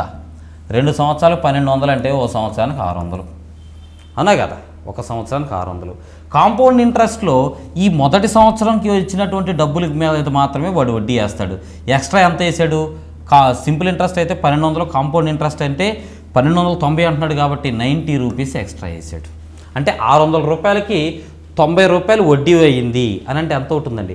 ఎంత అవుతుందంటే 15%. ఎందుకని 600కి 10% అంటే 60, దానిలో సగం 30 అని అంటే ఇంకో 5%. సో రేట్ ఆఫ్ ఇంట్రెస్ట్ అనేది 15%. ఈ విషయం తెలిసిపోతుంది. మరి ఇప్పుడు లెక్కలు అడుగుతుంది ఏంటి అని అంటే అసలు ఎంత అని అడుగుతున్నాడు. నీకు 600 ఫస్ట్ వడ్డీ కట్టావు అని అంటే దేని మీద 15% వేస్తే 600 అవుతుంది? ఇచ్చిన ఆప్షన్స్ చూడండి. 12,000 ఉంది. 12,000 మీద నువ్వు 15% వేస్తే 600 అవుతుందా? 10% వేస్తేనే 1200 అవుతుంది. కాబట్టి ఇది కాదు. 16,000 అసలు కాదు. ఎందుకంటే అమౌంట్ ఎక్సీడ్ అయిపోతుంది. ఓకే, 6,000 మీద 10% వేస్తేనే 600 అవుతుంది, 15% కాదు. కాబట్టి ఇది కూడా ఆన్సర్ కాదు. So the answer is 4,000. 4,000 మీద కనుక 15% వేస్తే అది 600 రూపాయలు అవుతుంది. ఓకే, ఇప్పుడు మామూలు ప్రొసీజర్ మీరు నోట్స్లో ఎలా రాసుకుంటారో ఆ ప్రొసీజర్లో కూడా చేసే ప్రయత్నం చేద్దాం. ఇప్పుడు చూడండి, మనకు లెక్కలో చెప్పింది ఏంటి? సింపుల్ ఇంట్రెస్ట్ అనేది 2 ఇయర్స్కి 1,200 అని చెప్తున్నాడు. ఎంతకండి? 2 ఇయర్స్కి. మరి 1 ఇయర్కి అయితే ఎంత అవుతుంది చూడండి. 2 ఇయర్స్కి 1,200 అంటే సింపుల్ ఇంట్రెస్ట్ 1 ఇయర్కి 600 అవుతుంది. రైట్. నెక్స్ట్ రెండో పాయింట్ లెక్కలో ఇంకేం చెప్తున్నాడు అంటే కాంపౌండ్ ఇంట్రెస్ట్ మీద క్యాలిక్యులేట్ చేయంటున్నాడు. సో కాంపౌండ్ ఇంట్రెస్ట్ చేయాలి అని అంటే ఈ కాంపౌండ్ ఇంట్రెస్ట్ అనేది 2 ఇయర్స్కి ఏమని చెప్తున్నాడు అంటే 1,290 అని అంటున్నాడు. అంటే సింపుల్ ఇంట్రెస్ట్ కంటే కాంపౌండ్ ఇంట్రెస్ట్ ఒక 90 రూపీస్ ఎక్స్ట్రా ఉంది. ఎంత ఎక్కువ ఉందండి? 90 రూపీస్ ఎక్స్ట్రా ఉంది. ఈ 90 రూపీస్ ఎక్స్ట్రా ఎందుకు వస్తుంది అని అంటే ఫస్ట్ ఇయర్లో వచ్చిన ఈ 600 ఇంట్రెస్ట్కి మళ్ళీ మనం ఇంట్రెస్ట్ క్యాలిక్యులేట్ చేస్తాం. ఎందుకంటే కాంపౌండ్ ఇంట్రెస్ట్ కాబట్టి ఫస్ట్ ఇయర్లో వచ్చిన 600, ఎందుకంటే ఫస్ట్ ఇయర్లో మీకు సింపుల్ ఇంట్రెస్ట్ అయినా కాంపౌండ్ ఇంట్రెస్ట్ అయినా ఇదే 600 అవుతుంది. ఈ 600 మీద 90 రూపీస్ మళ్ళీ ఇంట్రెస్ట్ క్యాలిక్యులేట్ చేసాం, కాంపౌండ్ చేసాం. కాబట్టి 60 రూపీస్కి 90 రూపీస్ అనేది ఇంట్రెస్ట్ అని చెప్తున్నాడు. మరి 100 రూపీస్కి ఎంతో ఒకసారి వేద్దాం చూడండి. అదే మన పర్సంటేజ్ అవుద్ది. 60ని ఇప్పుడు ఏం చేశాను నేను? 600ని 6తో డివిజన్ చేశాను. ఇక్కడ ఉన్న 19ని కూడా ఊరికే 6తో డివిజన్ చేద్దాం. చేస్తే ఎన్నిసార్లు పోతుందండి? 15 టైమ్స్. సో 100కి 15 అని అంటే రేట్ ఆఫ్ ఇంట్రెస్ట్ ఎంత అని అంటే జస్ట్ 15%. రేట్ ఆఫ్ ఇంట్రెస్ట్ ఎంత అనేది క్యాలిక్యులేట్ చేసాం. ఇక ఇప్పుడు లెక్కలో అడిగేది ఏంటంటే అసలు ఎంత అని అంటున్నాడు. అసలు విషయానికి వస్తే చూడండి, 1 ఇయర్కి మీరు 600 రూపీస్ అని కదా అంటున్నాం మనం. 1 ఇయర్కి 15% చొప్పున వేస్తే 600 అంటే 15% అని అంటే చూడండి 600 రూపీస్. ఈ విషయం తెలుస్తుంది కదా మనకి. మరి అసలు ఎప్పుడు కూడా 100% ఉంటుంది. 100% ఎంత అనేది క్యాలిక్యులేట్ చేద్దాం. రెండిట్లోనూ 5 టేబుల్ పోతుంది. దీనిలో 3 టైమ్స్, దీనిలో 20 టైమ్స్. 3 పార్ట్స్ అని అంటే 600. 1 పార్ట్ ఎంత అండి? 1 పార్ట్ వచ్చేసేటప్పటికి 200 ఉంటుంది. 1 పార్ట్ 200. 20 పార్ట్స్ అంటే ఇప్పుడు 1ను 20తో మల్టిప్లై చేస్తే 20 అయింది. 200ని కూడా 20తో మల్టిప్లై చేద్దాం, 4000 అవుతుంది. Okay, compound interest simple interest కంబైన్డ్గా ఇచ్చినప్పుడు చేయాల్సినటువంటి విధానం ఇది. ఇన్ని ఆ రోజు ఎందుకు సార్ పెడుతున్నారు మా కన్ఫ్యూజన్ అని అంటే కాదండి, మీకు ఏది ఎక్కడి నుంచి వచ్చింది, మీరు ఇప్పుడు స్క్రీన్ షాట్ తీసుకుని పెట్టుకున్న సొల్యూషన్ని ఏది ఎక్కడి నుంచి వచ్చింది అనే విషయం తెలియడం కోసం నేను ఇన్ని ఆరోస్ని యూజ్ చేస్తున్నాను. రైట్ అండి, నోట్తో చేయగలిగినటువంటి లెక్కలు ఇవి, ప్రాబ్లం లేదు. రైట్, నెక్స్ట్ క్వశ్చన్లోకి వెళదాం. చూడండి, క్వశ్చన్ నెంబర్ 11. ఇక్కడ కూడా మనకి స్టేట్మెంటు అండ్ కన్క్లూజన్స్ ఇచ్చాడు. 2 కన్క్లూజన్స్ ఇచ్చాడు. చెప్పే కదా, ఈ మోడల్ క్వశ్చన్స్ని మీరు చేసేటప్పుడు స్టేట్మెంట్ని కరెక్ట్గా చదవండి. దానికి రిలేటెడ్గా ఉన్నటువంటి కన్క్లూజన్, మీకు తెలియని విషయాన్ని మీరు అగ్రీ అవ్వకూడదు, అదొకటి గుర్తుపెట్టుకుంటే చాలు. రైట్, ఏమి ఇచ్చాడు చూడండి. Some tier 2 cities in India transportation is one of the major problems. So tier 2 cities అని అంటే టాప్లో ఉండే సిటీస్ కాకుండా వాటి తర్వాత ఉండేటువంటి అని అర్థం. అంటే సెమీ మెట్రో ఈ పాయింట్ ఆఫ్ వ్యూలో ఉండేటువంటి సిటీస్. అయితే వాటిల్లో ఏంటి అని అంటే ట్రాన్స్పోర్టేషన్ అనేది one of the major problems. అంటే దానికి ఉన్నటువంటి ప్రాబ్లమ్స్లో ట్రాన్స్పోర్టేషన్ అనేది మేజర్ అని చెప్తున్నాడు, ఫస్ట్ ప్రాబ్లం అని చెప్తున్నాడు. ఇక కన్క్లూజన్స్ ఏమన్నాయో చూద్దాం. All tier 2 cities are not well connected. అసలు ఏమైనా సంబంధం ఉందా? ఇప్పుడు టైర్ 2 సిటీస్ అని అంటే విజయవాడని తీసుకోవచ్చు మీరు, అట్లానే వరంగల్ లాంటి సిటీని తీసుకోవచ్చు. ఇట్లాంటి సిటీస్ని కనుక మీరు తీసుకుంటే అవన్నీ ఒకదాంతో ఒకటి కరెక్ట్గా కనెక్ట్ చేసి లేవు అని అంటున్నాడు. దానికి దీనికి ఏమైనా సంబంధం ఉందా? లేదు. కాబట్టి కన్క్లూజన్ 1 ఫాలో అవ్వడం లేదు. కన్క్లూజన్ 2ని చూద్దాం. Lack of transportation facilities is only problem in Indian metros. అయితే మెట్రో సిటీస్ అంటే మనకి టైర్ 2 కాకుండా టైర్ 1లో ఉండేటువంటి సిటీస్ని తీసుకున్నాం అనుకోండి, దాని గురించి మాట్లాడుతున్నాడు. Lack of transportation facilities is the only problem in Indian metros అని చెప్తున్నాడు. ఇప్పుడు మనకు ఇచ్చిన స్టేట్మెంట్ ఏమో టైర్ 2 సిటీస్ గురించి, వాడు ఇస్తున్న కన్క్లూజన్ ఏమో టైర్ 1 లేదు అని అంటే మెట్రో సిటీస్ గురించి ఇస్తున్నాడు. మరి దానికి దీనికి సంబంధం లేదు కదా. అసలు టైర్ 1 లేదా మెట్రో సిటీస్ ఎలా ఉంటాయి అనేది మనకి స్టేట్మెంట్లో తెలియదు. సో మనం దాని గురించి డిస్కస్ చేయం. కాబట్టి రెండు ఫాలో అవ్వడం లేదు. సో ఆన్సర్ ఏంటి అని అంటే నెయిదర్ ఆఫ్ ద ఫాలోస్, రెండిట్లో ఏది కూడా ఫాలో అవ్వడం లేదు ఈ క్వశ్చన్ యొక్క ఆన్సర్. రైట్, నెక్స్ట్ క్వశ్చన్లోకి వెళ్ళిపోదాం. నెక్స్ట్ క్వశ్చన్ నెంబర్ 12 ఒకసారి చూడండి. Below are given statements you have to take. Okay, ఇక్కడ కూడా స్టేట్మెంట్స్ ఇచ్చాడు అండ్ మనకి తర్వాత ఏమి ఇచ్చాడు అని అంటే ఆప్షన్స్లో కన్క్లూజన్స్ ఇచ్చేసాడు డైరెక్ట్గా. ఇవి మనకి వెన్ డయాగ్రామ్స్ ద్వారా సాల్వ్ చేద్దాం. వీటిని సాల్వ్ చేయడానికి సో మెనీ వేస్ ఉన్నాయి మనకి. బట్ ఏంటి అని అంటే సిలాయిజం ప్రాబ్లం అనమాట. ఈ సిలాయిజం ప్రాబ్లమ్స్ వచ్చేసేటప్పటికి మీరు వెన్ డయాగ్రామ్ నుంచి చేస్తే మీకు సో మెనీ కాన్సెప్ట్స్ నేర్చుకునే అవకాశం ఉంటుంది. బట్ బై హార్ట్ చేసి అలా ఇలా తిప్పలు పడొద్దు. నా సలహా అయితే వీటిని వెన్ డయాగ్రామ్ ద్వారా చేయడమే ఈజీ. రైట్, చూడండి. ఆల్ ర్యాట్స్ ఆర్ హిల్స్ అని అంటున్నాడు. అంటే చూడండి, ర్యాట్స్ అనే సర్కిల్ నువ్వు తీసుకున్నావు అనుకో, ఈ ర్యాట్స్ మొత్తం కూడా దేంట్లో ఉంటాయంట? హిల్స్లో ఉంటాయంట. ఆల్ ర్యాట్స్ ఆర్ హిల్స్ అని చెప్తున్నాడు. తర్వాత రెండోది ఏం చెప్తున్నాడు? All hills are rivers. So hills మొత్తం దేనిలో ఉన్నాయంట? రివర్స్లో ఉన్నాయి అంటున్నాడు. రివర్స్లో ఉన్నాయని చెప్తున్నాడు. అంటే ఒక దాంట్లో ఒకటి ఉన్నట్టుగా చెప్తున్నాడు. ఇప్పుడు మనకిచ్చిన 4 ఆప్షన్స్ ఒక్కొక్కటి చూద్దాం. సమ్ రివర్స్ ఆర్ ర్యాట్స్ అంటే రివర్స్లో కొన్ని ర్యాట్స్ అని అంటున్నాడు. ఎస్, ఇది కరెక్టే, ఫాలో అవుతుంది. Some rivers are rats. రెండోది no river is hill. So river వేరు హిల్ వేరు అంటున్నాడు. కాదండి, రివర్లోనే హిల్ ఉంది కాబట్టి ఇది తప్పు. తర్వాత all hills are rats. So hills మొత్తం కూడా ర్యాట్స్ అంటున్నాడు. కాదు, మనకి ఇచ్చినటువంటి స్టేట్మెంట్ ఏంటి? హిల్స్లో కొన్ని ర్యాట్స్ ఉంటాయి అన్నట్టుగా చెప్పాడు. అంటే ర్యాట్స్ మొత్తం హిల్స్లో ఉంటాయని చెప్పాడు. మీరు సింపుల్గా అర్థం చేసుకోవాలంటే ఆంధ్రప్రదేశ్ మొత్తం ఇండియాలో ఉంది అని మనకి ఇచ్చాడు. మనకి ఇచ్చినటువంటి స్టేట్మెంట్ ఆంధ్రప్రదేశ్ మొత్తం ఇండియాలో ఉంది అని ఇచ్చాడు. ఇప్పుడు నేను కన్క్లూజన్లో ఇండియా మొత్తం ఆంధ్రప్రదేశ్ అని అన్నాడు అనుకోండి, మీరు ఒప్పుకుంటారా? ఒప్పుకోరు. పంజాబ్ కూడా గొడవకు వస్తాడు, ఇండియాలో మేము కూడా ఉన్నాం కదా అని. కాబట్టి ఈ పాయింట్ని మీరు జాగ్రత్తగా అబ్జర్వ్ చేయండి. అటు చెప్తుంది ఏంటి? ఆల్ హిల్స్ ఆర్ ర్యాట్స్ అంటున్నాడు. హిల్స్ మొత్తం ర్యాట్సే నిండిపోయినాయా? కాదు, ర్యాట్స్ మొత్తం హిల్స్లో ఉన్నాయి, అంతవరకే మనకు తెలిసింది. రైట్, కాబట్టి ఇది కూడా మన ఆన్సర్ కాదు. Next no river is rat. So river వేరు ర్యాట్ వేరు అంటున్నాడు. అంటే రివర్లో ర్యాట్ ఉండదా? ఇప్పుడు విజయవాడ సిటీని తీసుకున్నారనుకోండి, మనకేం చెప్పాడు? ఇది విజయవాడ అనుకోండి. ఊరికే మీకు అర్థం కావడం కోసం చెప్తున్నాను నేను మీకు.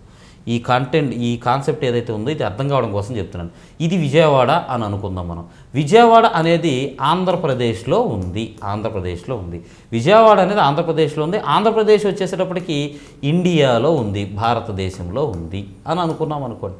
ఇప్పుడు అది చెప్తుంది ఏంటంటే నో రివర్ ఈజ్ ర్యాట్ అని అంటే దాని అర్థం ఏంటి? ఇండియాలో విజయవాడ లేదు అని. తప్పు కదండి. ఎందుకని? రివర్లో హిల్స్ ఉన్నాయి, హిల్స్ లోపల ర్యాట్స్ ఉన్నాయి. కాబట్టి రివర్ వేరు అండ్ ర్యాట్ వేరు అని అంటే కంటెంట్ తప్పు అవుతుంది.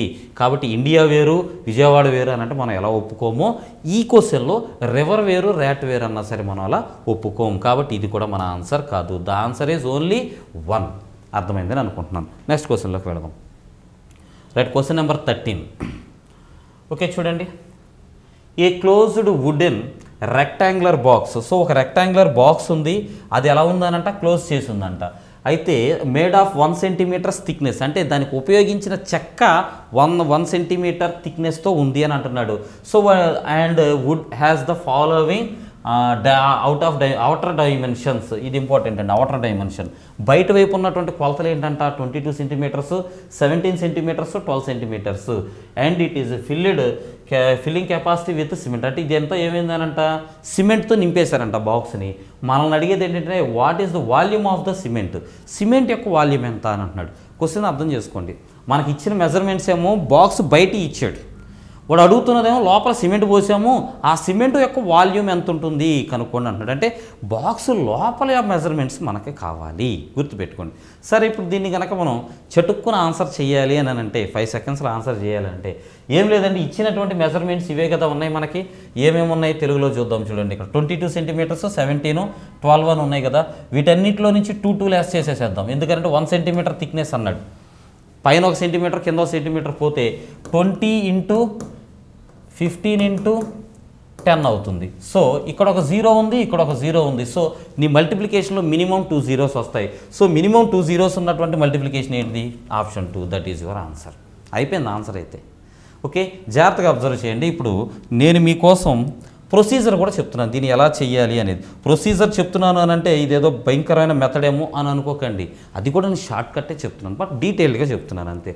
ఇప్పుడు నీ దగ్గర ఒక బాక్స్ ఉంది, లెక్కలో చెప్తుంది ఏంటంటే ఒక బాక్స్ ఉందని చెప్తున్నాడు. ఇదిగోండి ఇలా ఒక బాక్స్ ఉంది.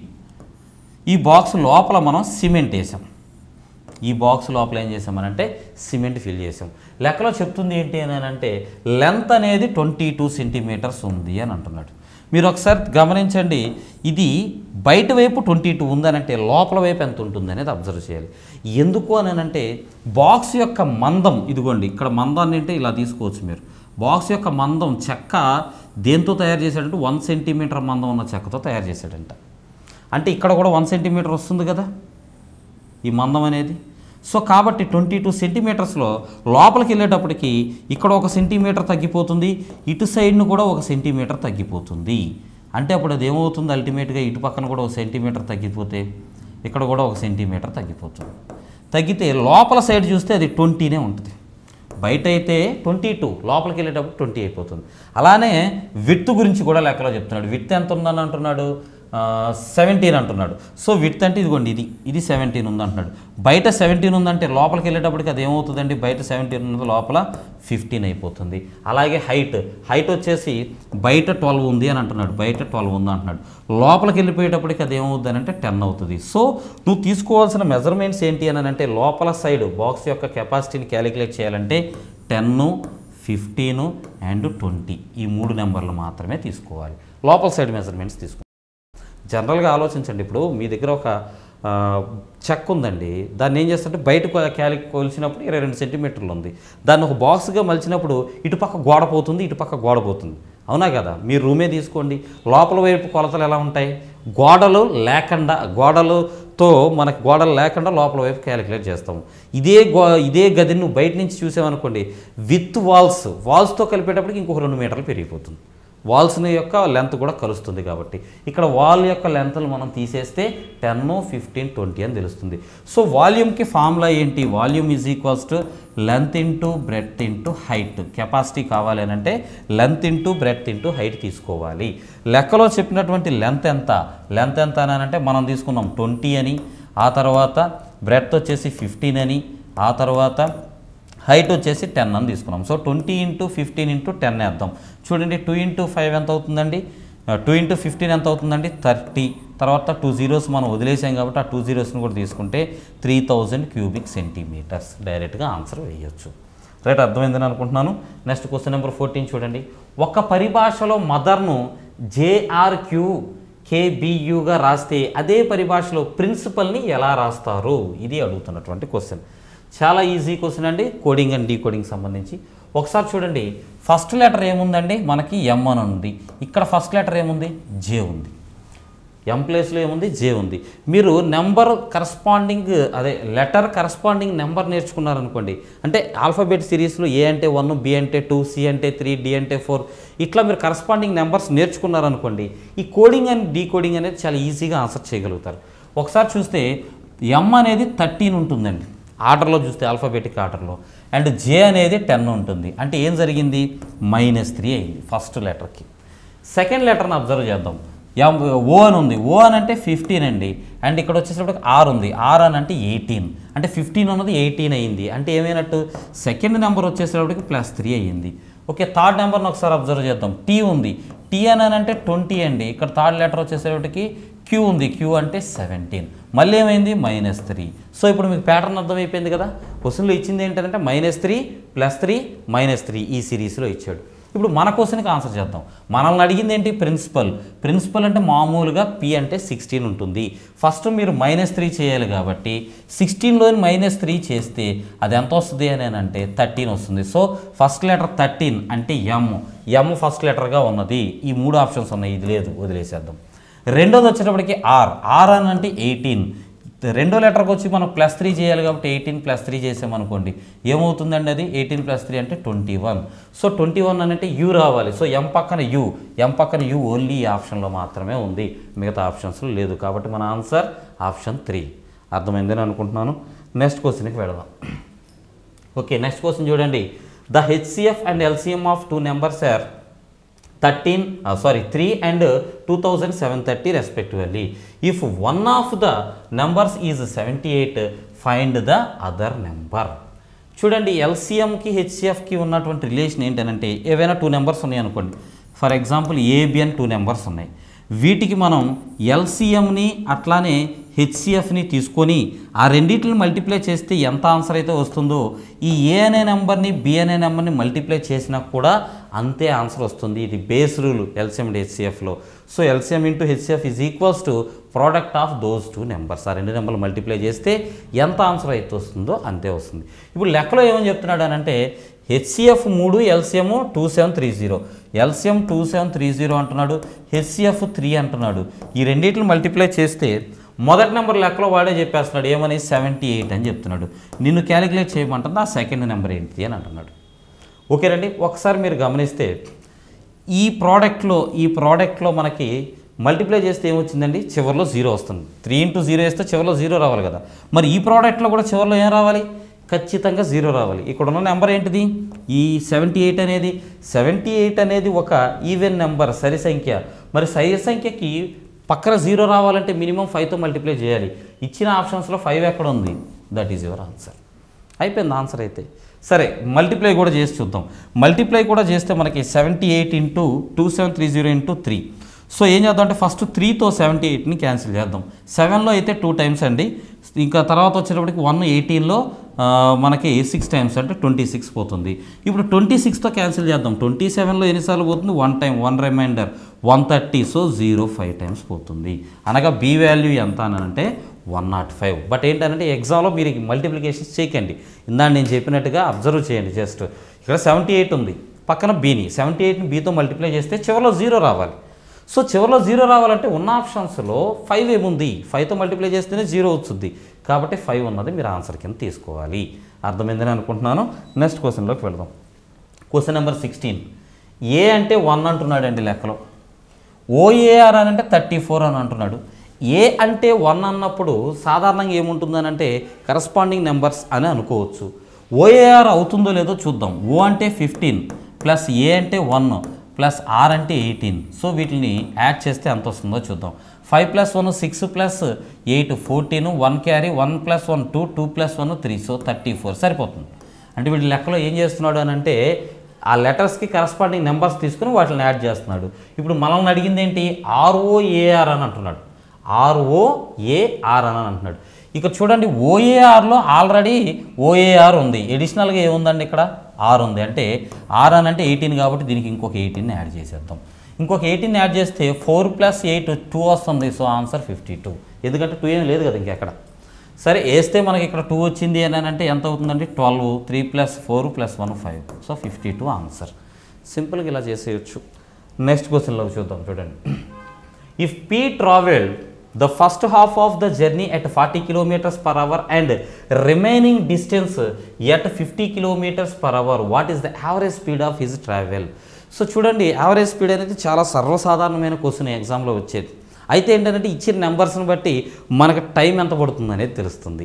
అయితే ఇక్కడ మనకి ఇచ్చింది ఏంటి అని అంటే ఫస్ట్ 40 km స్పీడ్తో వెళ్తాడంట, తర్వాత హాఫ్ వచ్చేసి 50 km స్పీడ్తో వెళ్తాడంట. సాధారణమైన నెంబర్లు అనుకోండి, నార్మల్ నెంబర్స్ అనుకోండి, 40కి 50కి ఎల్సిఎం తీసుకుంటే 45 అవుతుంది. కానీ మీకు ఈ డిస్టెన్స్ అంటే time and distance point of వ్యూలో యావరేజ్ స్పీడ్ చేసేటప్పుడు ఇది టైంకి ఇన్వర్స్లో ఉంటుంది. కాబట్టి సాధారణ నెంబర్లను చేసినట్టుగా నార్మల్ నెంబర్స్ చేసినట్టుగా యావరేజ్ని చేయకూడదు. కాబట్టి ఈ 45 అనే ఆప్షనే తప్పు. అసలు 45 మిమ్మల్ని కన్ఫ్యూజ్ చేయడానికి ఇస్తాడు. సో అది వదిలేసేద్దాం. What is the average speed అంటున్నాడు. యావరేజ్ స్పీడ్ ఖచ్చితంగా మీకు 40 కంటే ఎక్కువగా ఉండాలి, 50 కంటే తక్కువగా ఉండాలి. ఎందుకని, వాడు వెళ్ళిన మ్యాక్సిమం స్పీడే 50, మినిమం స్పీడ్ 40. కాబట్టి 40 కంటే ఎక్కువగా ఉండాలి, 50 కంటే తక్కువగా ఉండాలి. మరి 50 కంటే ఎక్కువగా ఉన్నది మన యావరేజ్ స్పీడ్ అవ్వదు. ఈ 2 ఆప్షన్స్ మన యావరేజ్ స్పీడ్ అవ్వవు. ఇక మిగిలిన ఏకైక ఆప్షన్ 44.44. అయిపోయింది ఆన్సర్ క్వశ్చన్కి.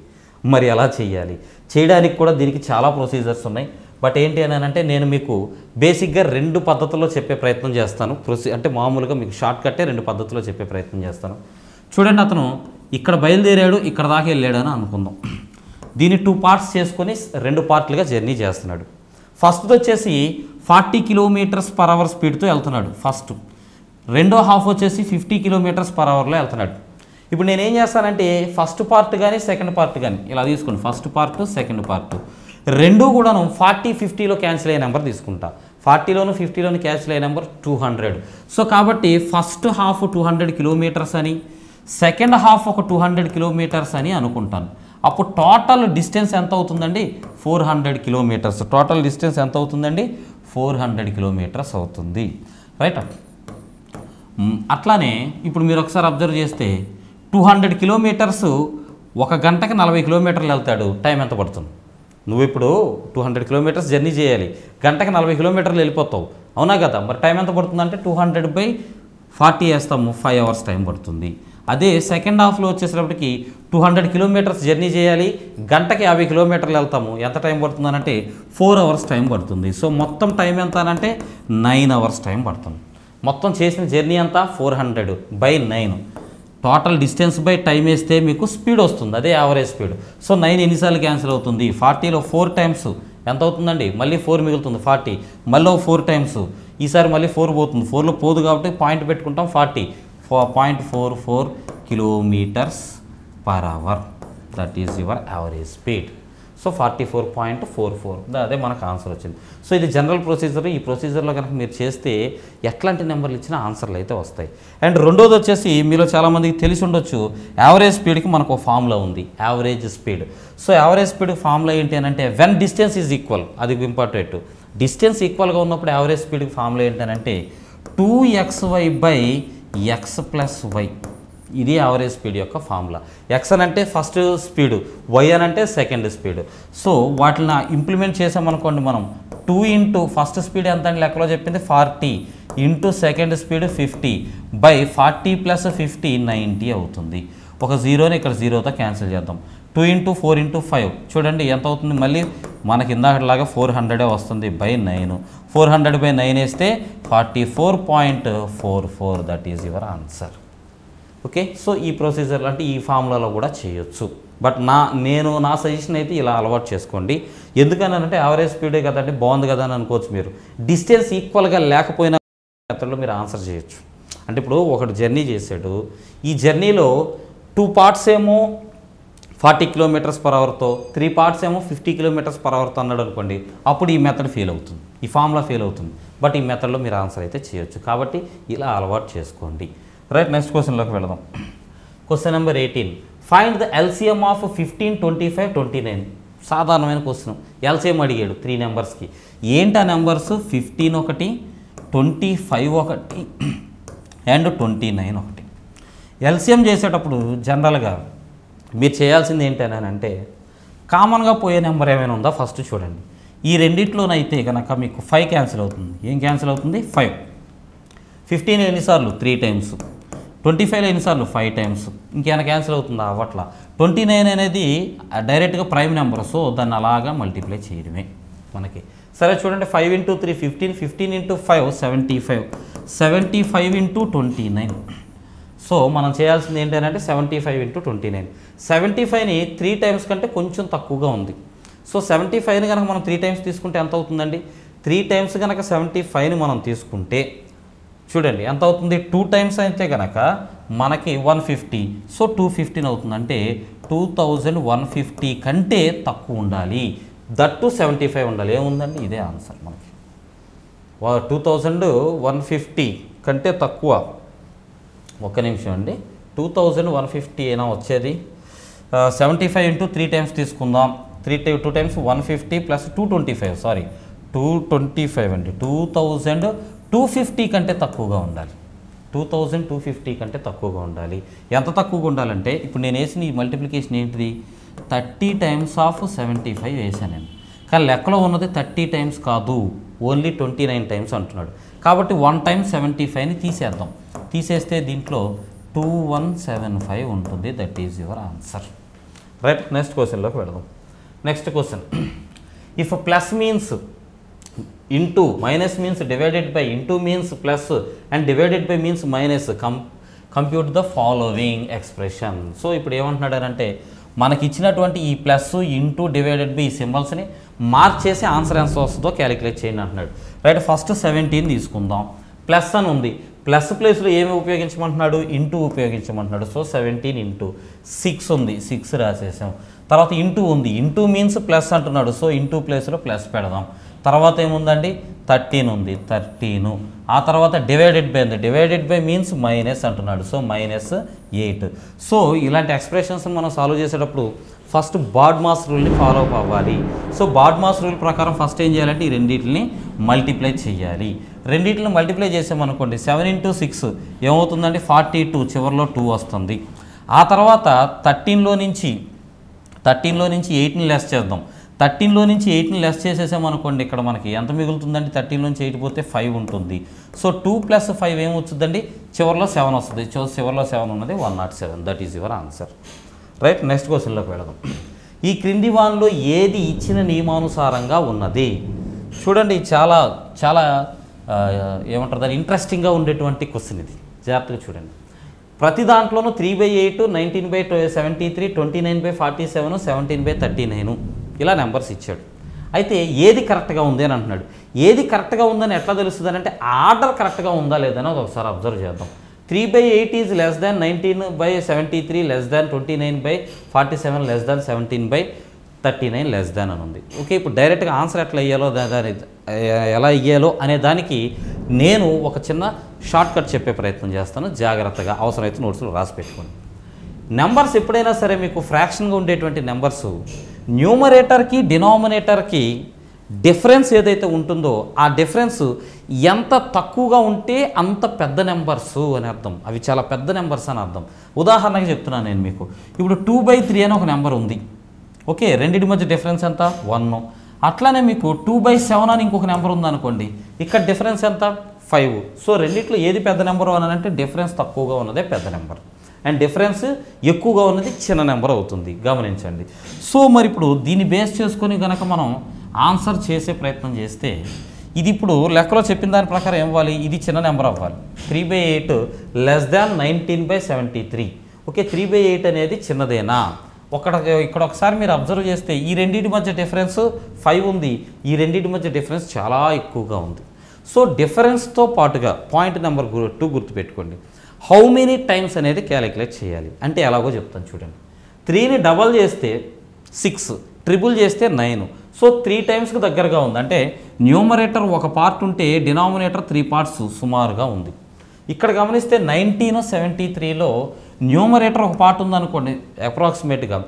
ఇది మీకు 3 టైమ్స్ తీసుకుంటే ఏమవుతుంది, 3 టైమ్స్ కనుక మనం తీసుకుంటే ఎక్కువైపోతుంది. ఎందుకంటే 3 19s వచ్చేసేటప్పటికి మీకు 3 టైమ్స్ కంటే కూడా ఇది ఇంకా ఎక్కువగానే ఉంది. 3 టైమ్స్ని కనుక మనం తీసుకుంటే 57 వస్తుంది, కానీ ఇక్కడ 73 ఉంది. అంటే సుమారుగా ఇది 4 టైమ్స్ అని అనుకోవచ్చు మనం.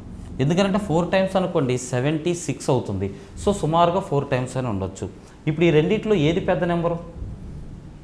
3/8 అనేది 3/8 అండ్ 1. ఇప్పుడు ఇది 1/3, ఇది 1/4. రెండిట్లో ఏది పెద్ద నెంబర్ అంటే ఏం చెప్తాం, 1/3నే పెద్ద నెంబర్ అని చెప్తాం. ఇది పెద్ద నెంబరు. లెస్ దాన్ అని ఇచ్చాడు. సో లెస్ దాన్ అని ఇచ్చాడు అని అంటే అది అక్కడ కాన్సెప్ట్ మిస్ అవుతుంది అని అర్థం. కాన్సెప్ట్ మిస్ అవుతుంది. సరే, ఇక ఈ ఆర్డర్ అయితే తప్పు ఉంది, ఈ విషయం తెలుస్తుంది మనకి. మరి రెండో దాన్ని ఒకసారి అబ్జర్వ్ చేద్దాం. రెండో దాన్ని చూస్తే 3/8 లెస్ దాన్ 19/73 లెస్ దాన్. ఇప్పుడు ఈ రెండింటిని ఒకసారి కంపేర్ చేద్దాం. 19, 73, 29, 47. సో 19 దీంట్లో మనం అనుకున్నాం కదా, ఇది ఒక పార్ట్ ఉంటే ఇది సుమారుగా 4 పార్ట్స్. ఇది వచ్చేసేటప్పటికి ఒక పార్ట్ ఉంటే అంటే 30 ఉందనుకోండి, ఇది లెస్ దాన్ 1 పార్ట్ అంటే 2 పార్ట్స్ కూడా లేదు ఇది. ఎందుకంటే 29ని మనం డబల్ చేసామనుకోండి 58 అవుతుంది, ఇది 47 ఉంది. సో ఇది 1 పాయింట్ సంథింగ్ ఉంది అంతే. ఇక 1739 అంటే ఇది ఒక పార్ట్ ఉంటే ఇది 2 పాయింట్ సంథింగ్ ఉంది. సో ఇప్పుడు కామన్గా మనం ఆలోచిద్దాం. ఒక పార్టు, ఇది వచ్చేసేటప్పుడు సుమారుగా 3 పార్ట్స్. ఏది పెద్ద నెంబరు, ఏది చిన్న నెంబర్ అనేది ఈ పాయింట్ ఆఫ్ వ్యూలో ఒకసారి ఆలోచిద్దాం. సో అన్నిటికంటే తక్కువ డిఫరెన్స్ ఉన్నది ఏంటిది అని అంటే మనకి అది పెద్ద నెంబర్ అవ్వాలి. సో తక్కువ డిఫరెన్స్ ఉన్నది వచ్చేసి మనకి అన్నిటికంటే ఇది 1, ఇది 1, రెండు దగ్గర ఒకటే ఉన్నాయి. సో కాబట్టి 29/47, 17/39. సో 17/39 అన్నిటికంటే పెద్దదిగా వస్తుందండి ఫస్ట్ ప్లేస్లోకి. దాని తర్వాత వచ్చేసేటప్పటికి తక్కువ డిఫరెన్స్ ఉంది 29/47. దాని తర్వాత వచ్చేసేటప్పటికి తక్కువ డిఫరెన్స్ ఉన్నది ఈ రెండింటిని చూద్దాం. 3/8 ఒకటి, 19/73 ఒకటి. 370s 210 అండ్ 219 వస్తుంది. అంటే ఏం చేశానంటే ఈ రెండింటిని ఇలా మల్టిప్లై చేశా, ఇక్కడ రాశా. ఈ రెండింటిని ఇక్కడ మల్టిప్లై చేద్దాం. వచ్చేసి 160 లోపే వస్తుంది కాబట్టి ఇదే పెద్ద నెంబర్ అవుతుంది. ఇదే పెద్ద నెంబర్ అవుతుంది. అంటే మనకి ఇక్కడ ఇచ్చినటువంటి ఆప్షన్స్లో ఏ ఒక్కటి కూడా యాక్చువల్గా సరిగా లేవు. బట్ ఏంటంటే క్వశ్చన్ ఎక్కడో ఒకటి ఇట్లాగా మనకి మిస్లీడ్ క్వశ్చన్స్, రాంగ్ క్వశ్చన్స్ అప్పుడప్పుడు వస్తుంటాయి. అయితే ఏంటంటే నేను కాన్సెప్ట్ అయితే చెప్పే ప్రయత్నం చేస్తా. ఎప్పుడైనా రెండు నెంబర్స్ని మీరు కంపేర్ చేస్తే, ఇదిగో ఫర్ సపోజ్ ఇదే ఉంది, 3/8 అనే ఒక నెంబర్ ఉంది అండ్ 19/73 అనే ఒక నెంబర్ ఉంది. ఈ రెండిట్లో ఏది పెద్దది ఏది చిన్నది అనేది కనుక మనం అబ్జర్వ్ చేస్తే 3 తోటి ఈ 73ని మల్టిప్లై చేద్దాం. 3 × 70 210 ప్లస్ 9 అంటే 219 అవుతుంది. ఈ 8తో 19ని మల్టిప్లై చేయండి. 8తో 19 మల్టిప్లై చేస్తే మీకు 20 టైమ్స్ అయితే 160 కంటే కూడా ఒక 8 తక్కువ అంటే 152 అవుతుంది. ఇప్పుడు రెండిట్లో పెద్దదేది మల్టిప్లికేషన్ చేసిన దాంట్లో 219 పెద్దది కాబట్టి ఇది పెద్ద నెంబర్ అవ్వాలి. కానీ ఇక్కడ మనకి ఇచ్చిన ఆప్షన్స్లో అటు చివర ఉండాలన్నమాట పెద్ద నెంబరు అని అంటే. సో అలా ఇవ్వలేదు. మరి ఎక్కడన్నా ఏమైనా ఇచ్చాడు అని అంటే ఇక్కడ 19/23 ఈ రెండు అయితే సరిపోతున్నాయి. తర్వాత వచ్చేసేటప్పటికి 29/47 అండ్ ఇది ఓకే, ఆప్షన్ 3 సరిపోతుందండి. చూడండి, అయితే ఇక్కడ టైపింగ్ మిస్టేక్, ఇక్కడ 9/73 అని వేసారు. యాక్చువల్గా అది 19/73. సో ఇది 19/73 అయితే కనుక మనకి ఆప్షన్ 3 కరెక్ట్ అవుతుంది. రైట్, నెక్స్ట్ క్వశ్చన్లోకి వెళదాం. Question number 21. Okay, divide 3740 into 3 parts such a way that half of the first part, 1/3 of the second part and 1/6 of the third part are equal, then find those parts. లెక్కలో చెప్తుంది ఏంటి అని అంటే మనకి, నీ దగ్గర డబ్బులు ఒక 3740 రూపాయలు ఉన్నాయనుకోండి, ముగ్గురికి పంచమంటున్నాడు. ఎవరా ముగ్గురు అని అంటే ఏబిసి అనే ముగ్గురు ఉన్నారనుకోండి, వాళ్ళకి పంచమంటున్నాడు. ఎలాగా? Half of the first part అంటే ఏ అనేవాడు తీసుకున్నాం అనుకోండి, వాడికి ఇచ్చిన డబ్బుల్లో హాఫ్ తీసుకుని, అలా బి అనేవాడికి ఇచ్చిన డబ్బుల్లో 1/3 తీసుకొని, సి అనేవాడికి ఇచ్చిన డబ్బుల్లో 1/6ని కనుక నువ్వు తీసుకుంటే అవి ఈక్వల్గా ఉంటాయి అని లెక్కలో చెప్తున్నాడు. గమనించండి, ఎప్పుడైనా సరే దీన్ని ఇలా కూడా రాయొచ్చు కదా మనం, a/2 అని ఈజ్ ఈక్వల్స్ టు b/3 అని ఈజ్ ఈక్వల్స్ టు c/6 అని కూడా రాయొచ్చు కదా. ఎప్పుడైనా ఇలాంటి రేషియో మీకు వచ్చినప్పుడు ఏకి పక్కన ఏ నెంబరు లేదు, డివైడెడ్ బైలో మాత్రం 2 ఉంది. బీకి పక్కన ఏ నెంబర్ లేదు, డివైడెడ్ బైలో మాత్రం 3 ఉంది. సికి పక్కన ఏ నెంబర్ లేదు, డివైడెడ్ బైలో మాత్రం 6 ఉంది. ఇలా ఇచ్చినప్పుడు డైరెక్ట్గా మీరు a/b/c రాసేసుకోవచ్చు. ఆడిచ్చిన 2:3:6నే రాసేసుకోవచ్చు. 2:3:6ని డైరెక్ట్గా మీరు ఏబిసిగా క్యాలిక్యులేట్ చేసినా అదే వస్తుంది. ఎప్పుడు అని అంటే ఏకి పక్కన ఏ నెంబర్ ఉండకూడదు, బీకి పక్కన ఏ నెంబర్ ఉండకూడదు, సికి పక్కన ఏ నెంబర్ ఉండకూడదు. అలా ఉండనప్పుడు డైరెక్ట్గా మీరు ఈ రేషియోని అయితే తీసేసుకోవచ్చు. ఓకే, సో ఇక క్యాలిక్యులేషన్లోకి వెళదాం. క్యాలిక్యులేషన్లోకి వెళ్తే ఏబీసీకి ఇవ్వాల్సిన డబ్బులు 2:3:6 రేషియోలో ఉన్నాయి. అంటే మొత్తం ఎంత అండి? 11 పార్ట్స్. 11 పార్ట్సే కదండి మొత్తం డబ్బులు. ఈ 11 పార్ట్స్ అని అంటే 11 పార్ట్స్ చేసి నువ్వు ఏబీసీకి పంచాలి. 11 పార్ట్స్ చేయడానికి నీ దగ్గర డబ్బులు ఎంత ఉన్నాయంటే 3740 రూపీస్ ఉన్నాయి 11 పార్ట్స్ చేయడానికి. లెక్కలో అడిగేది ఏంటి? Then find those parts. ఆ 3 పార్ట్లు ఏంటో క్యాలిక్యులేట్ చేయమంటున్నాడు. ఫస్ట్ది ఏకి ఇచ్చేటువంటి పార్టు, అది ఎంత? 2 పార్ట్స్ ఎంతో క్యాలిక్యులేట్ చేద్దాం. 11 పార్ట్స్ అని అంటే 3740. మరి 1 పార్ట్ ఎంతో క్యాలిక్యులేట్ చేద్దాం. ఇందులో 3 టైమ్స్ క్యాన్సిల్ అవుతుంది, 44లో 4 టైమ్స్, సో 340 వస్తుందండి ఒక పార్ట్. ఒక పార్ట్ ఎంత అంటే 340 వస్తుంది. 2 పార్ట్స్ అంటే దీనికి డబుల్ 680. సో ఫస్ట్ 680 ఎక్కడ ఉంది? ఇక్కడ ఉంది. ఇదే మీ ఆన్సర్, అంతే. మిగతా కూడా క్యాలిక్యులేట్ చేద్దాం ఊరికే. బీది వచ్చేసేటప్పటికి మనము 3 పార్ట్స్ ఇవ్వాలి. సో 3 పార్ట్స్ ఇస్తే 340s ఇవ్వాలి. 120 + 90 అని అంటే 102 అవుతుంది, 1020. తర్వాత సీది క్యాలిక్యులేట్ చేద్దాం. సీది కనుక తీసుకుంటే మనకి 6 పార్ట్స్ ఉంది. 6 పార్ట్స్ అంటే ఎంత? 1 పార్ట్ అంటే 340, 6 పార్ట్స్ అని అంటే 180 + 240 అని అంటే 2040. That is your answer. So చేయాల్సిన విధానం అయితే ఇది. రైట్ అండి, నెక్స్ట్ క్వశ్చన్లోకి వెళదాం. ఓకే, ఇక్కడ మనకి 22 దగ్గర నుంచి 24 దాకా ఒకేసారి క్వశ్చన్స్ ఉన్నాయి. ఒకసారి క్వశ్చన్స్ని జాగ్రత్తగా చూడండి, నేను అందుకే పక్క తప్పుకుంటున్నాను. క్వశ్చన్స్ని ఒకసారి చదువుకోండి అండ్ అవసరమైతే స్క్రీన్ షాట్ తీసుకోండి. రైటా, ఇందులో ఏంటి అని అంటే మనకి 3 క్వశ్చన్స్లో ఒక ట్రయాంగిల్, ఒక సర్కిల్, ఒక స్క్వేర్ కూడా ఇచ్చాడు. ఇచ్చి మిమ్మల్ని ఏం అడుగుతున్నాడు అని అంటే ట్రయాంగిల్ అంటే ఏంటిది అంటే represents the person who reading ఎవరికైతే ఇష్టం ఉందో వాళ్ళు ట్రయాంగిల్లో నుంచుంటారంట. తర్వాత circle represents the person who cycling. So cycling ఎవరైతే చేస్తారో వాళ్ళంతా సర్కిల్లో నుంచుంటారంట. And square represents the person who like trekking. So trekking ఇష్టం ఉన్న వాళ్ళందరూ కూడాను స్క్వేర్లో నుంచుంటారంట. ఇదండి మనకి ఇచ్చినటువంటి కంటెక్స్ట్. అయితే ఇప్పుడు దీని మీద క్వశ్చన్స్ ఏమి ఇచ్చాడో చూడండి. How many persons like reading. అసలు రీడింగ్లో ఉన్నవాళ్ళు మొత్తం ఎంతమంది? రీడింగ్ అంటే ఇష్టపడేవాళ్ళు. రీడింగ్ అంటే ఎవరండి? మనకి దేంట్లో ఉన్నవాళ్ళు ఈ ట్రయాంగిల్లో ఉన్నవాళ్ళే కదా. సో ట్రయాంగిల్లో ఉన్న వాళ్ళందరినీ యాడ్ చేద్దాము. యాడ్ చేసేటప్పుడు కూడా మీరు ఒకసారి చూడండి, యూనిట్ ప్లేస్లు ఈక్వల్గా ఉన్నాయా లేదనేది ఒకసారి చూసుకోండి. యూనిట్ ప్లేస్ ఇక్కడ 0, ఇక్కడ 6, ఇక్కడ 4, ఇక్కడ 7 ఈక్వల్గా లేవు. సో లేకపోతే మనకి ఈ ఆన్సర్ స్పీడ్గా వస్తుందని అర్థం. చూడండి 3 అంటే నేను సర్కిల్లో ఉన్న నెంబర్లే మనం యాడ్ చేస్తున్నాను. ఒకసారి జాగ్రత్తగా గమనించండి. సర్కిల్లో ఉన్న నెంబర్స్ మాత్రమే చూడండి. 3 ఉంది, 3కి 1 కలుపుదాం 4 అవుతుంది, 4కి 2 కలుపుదాం ఏమవుతుంది 6, 6కి 8 కలుపుదాం 14, 14కి 2 కలుపుదాం మళ్ళీ 16, 16కి 4 కలుపుదాం 30, 30కి ఇంకో 6 కలుపుదాం 36. దో ఆన్సర్ ఈజ్ 176. చివరిలో 6 వచ్చింది కాబట్టి 176 డైరెక్ట్గా ఆన్సర్. లేదా మీరు మామూలుగా యాడ్ చేస్తే యాడ్ అయితే చేయండి. ఎగ్జామినేషన్లో ఎలా చేయాలనేది చెప్తున్నాను కాబట్టి నేనైతే యాడ్ చేయడం లేదు. రైటా? నెక్స్ట్ క్వశ్చన్ చూద్దాం. క్వశ్చన్ నెంబర్ 23లో how many persons like trekking and reading but not cycling. జాగ్రత్తగా గమనించండి. ఏమేం కావాలంట మనకి? ట్రెక్కింగ్ కావాలంటున్నాడు, రీడింగ్ కావాలంటున్నాడు. మరి ఏం వద్దంట వాడికి? వద్దన్నది ఏంటి అని అంటే సైక్లింగ్ మాత్రం వద్దని అంటున్నాడు. సో సైక్లింగ్ ఏం రిప్రజెంట్ చేస్తుంది ఇక్కడ మనకి? సర్కిల్. అనగా మనకు కావాల్సిన సర్కిల్లో ఉండకూడదు, ట్రెక్కింగ్ రీడింగ్ రెండిట్లోనూ ఉండాలి. దేంట్లో ఉండాలి? సైక్లింగ్లో ఉండకూడదు, ట్రెక్కింగ్ అండ్ రీడింగ్ అంటే మిగతా 2 షేపుల్లో. సర్కిల్లో కాకుండా మిగతా 2 షేపుల్లో ఉన్న వాళ్ళనే యాడ్ చేయమంటున్నాడు. ఇది కూడా యూనిట్ ప్లేస్లు వేరువేరుగా ఉన్నాయి. యూనిట్ ప్లేస్ తీసుకుందాం. 3కి 8 కలుపుదాం 1 అవుతుంది, 1కి అంటే 11 అవుతుంది, 1 తీసుకోండి చాలు. 1కి 2 కలుపుదాం 3 అవుతుంది. సో ద ఆన్సర్ ఈజ్ లాస్ట్లో మనకి 3 రావాలి, ఇక్కడ ఏమీ రాలేదు. సరే ఇక్కడ 4 ఉంది కదండి, 3కి 4 కలుపుదాం ఏమవుతుంది అప్పుడు 7 అవుతుంది. మళ్ళీ ఒకసారి మామూలుగా యాడ్ చేసి చూద్దాం. చూడండి 43. ఇప్పుడు అడిగింది ఏంటి మనకి? ట్రెక్కింగ్ మరియు చదువుటను ఇష్టపడుతూ సైకిల్ తొక్కని వారు. సో రెండిట్లో ట్రెక్కింగ్లోనూ ఉండాలి అండ్ చదువుతూ ఉండాలి. 43 ఒకటి వస్తుంది. ఆ తర్వాత ఇక్కడ క్వశ్చన్ని వాడు అడిగింది ఏంటి మనకి?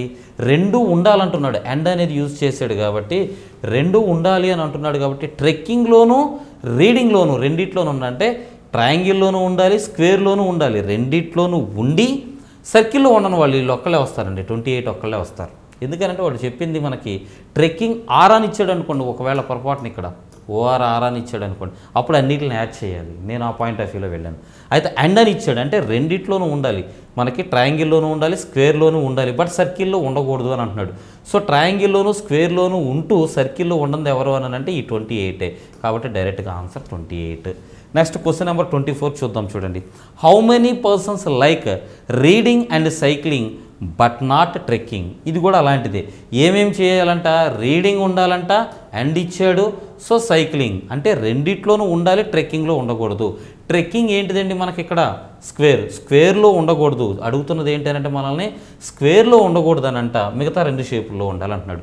అంటే మనకి ట్రయాంగిల్లోనూ సర్కిల్లోనూ ఉండాలి, బట్ స్క్వేర్లో ఉండకూడదు. ఎవరున్నారండి? ఈ 31 ఒక్కళ్ళే ఉన్నారు. గమనించండి 31 ఒక్కళ్ళే ఉన్నారు. So the answer is 31. So ఇక్కడ ఇచ్చినటువంటి 3 క్వశ్చన్స్ని మనం ఆన్సర్ అయితే చేసాం. చాలా ఈజీగా ఉంటాయి ఇట్లాంటివన్నీ. రైట్, తర్వాత క్వశ్చన్లోకి వెళదాం. Okay, there are 90 coins comprising of 5 and 10 paisa coins. The value of all the coins is ₹7. How many 5 paisa coins are there? So చూడండి, మీ దగ్గర మొత్తం ఒక 90 కాయిన్స్ ఉన్నాయి. వాటి వాల్యూ ఎంత అని అంటే ₹7 అంటున్నాడు. ఆ కాయిన్స్ ఎలాంటివి అని అంటే 5 పైసా కాయిన్ ఉంది అండ్ 10 పైసా కాయిన్ కూడా ఉంది. ఇప్పుడు మిమ్మల్ని అడిగేది ఏంటంటే ఏదైనా అడగొచ్చు, అంటే 5 పైసానైనా అడగొచ్చు, ఒక్కోసారి 10 పైసానైనా అడగొచ్చు. అయితే మీరు ఆన్సర్ చేయాలి. సరే, ఫస్ట్ 5 సెకండ్స్లో ఆన్సర్ ఎట్లా చేయాలో నేర్చుకుందాం. కొంచెం ఫోకస్ పెట్టండి వీడియో మీద, నేను చెప్పేది బాగా అర్థమవుతుంది మీకు. మీ దగ్గర మొత్తం 90 కాయిన్స్ ఉన్నాయి, అవునా కదా? 90 కాయిన్స్లో నేనేమంటానంటే మొత్తం 5 పైసలే అనుకోండి. 90 కాయిన్స్ మొత్తం కూడా 5 పైసా. అప్పుడు డబ్బులు ఎంత అవుతాయి? 9 × 5 4.5 అంటే ₹4.50 అవుతాయి. గమనించారా? మొత్తం 5 పైసే కాయిన్సే ఉన్నాయి అనుకోండి, 4.5 డబ్బులు అవుతాయి. కానీ లెక్కలో చెప్పింది ₹7 అని చెప్తున్నాడు. అంటే ఇంకొక 2.5 మిగిలిపోతుంది. 4.5కి 2.5 కలిపితేనే 7 అవుతుంది. ఇంకొక 2.5 మిగులుతుంది. ఇప్పుడు 5 పైసా కాయిన్కి నువ్వు 5 పైసా వాల్యూ ఇవ్వాలి, ఇచ్చేసావు. కానీ 10 పైసా కాయిన్స్కి నువ్వు ఓన్లీ 5 పైసే మాత్రమే ఇచ్చావు. ఎందుకని? అన్నిటికీ 5 పైసా ఇద్దామని అనుకున్నాం కాబట్టి నీ దగ్గర ఉన్న 2.5ని ఇంకొక 5 పైసా చొప్పున ఎన్ని కాయిన్స్కి ఇవ్వగలవు? 2.5 డబ్బులు ఉన్నాయి. 5 పైసా చొప్పున ఎన్నిటికి ఇవ్వగలవు? 50 కాయిన్స్కి ఇవ్వగలవు. అంటే 10 పైసా కాయిన్స్ 50 ఉంటే మొత్తం 90లో 5 పైసా కాయిన్స్ 40 ఉంటాయి. That is your answer. అర్థమైందా షార్ట్ కట్? మళ్ళీ ఒకసారి షార్ట్ కట్టే చెప్తాను చూడండి. షార్ట్ కట్టే మళ్ళీ చెప్తాను, తర్వాత మళ్ళీ ప్రొసీజర్లోకి వెళదాం. షార్ట్ కట్ నేనేమంటున్నానంటే, నీ దగ్గర 90 కాయిన్స్ ఉన్నాయి కదా, ఓకే, 90 కాయిన్స్ ఉన్నాయి. ఆ కాయిన్స్కి అసలు వాల్యూ ఏమీ లేదు. 90 ఎంటీ కాయిన్స్ అనుకోండి. ఈ 90 ఎంటీ కాయిన్స్కి మనం ఏం చేద్దామంటే, ఫస్ట్ ప్రతి కాయిన్కి 5 పైసా వాల్యూ ఇద్దాం. నీ దగ్గర ఉన్న డబ్బులేమో ₹7. వాల్యూ ఇవ్వడానికి నీ దగ్గర ఉన్న డబ్బులు ఎంత అని అంటే ₹7. సో ₹7లో నుంచి ప్రతి కాయిన్కి, మన దగ్గర ఉన్న 90 కాయిన్స్కి ప్రతి కాయిన్కి 5 పైసా చొప్పున ఇచ్చుకుంటూ వెళదాం. అప్పుడు 9 × 5 పైసా ₹4.5 నీ దగ్గర ఖర్చు అయిపోద్ది. ఇక మిగిలేది ఎంత? ₹7లో ₹4.5 పోతే మిగిలేది ఎంత అని అంటే ₹4.5 తీసేస్తే మిగిలేది నీకు ₹2.5 నీ చేతిలో ఉంటుంది. నువ్వేమో 5 పైసాకి 5 పైసానే వాల్యూ ఇవ్వాలి, ఇచ్చేసావు, అయిపోయింది. కానీ 10 పైసాకి ఇవ్వాల్సింది 10 పైసా, నువ్వు ఆల్రెడీ 5 పైసా ఇచ్చావు, ఇంకా 5 పైసా వాల్యూ ఇవ్వాలి.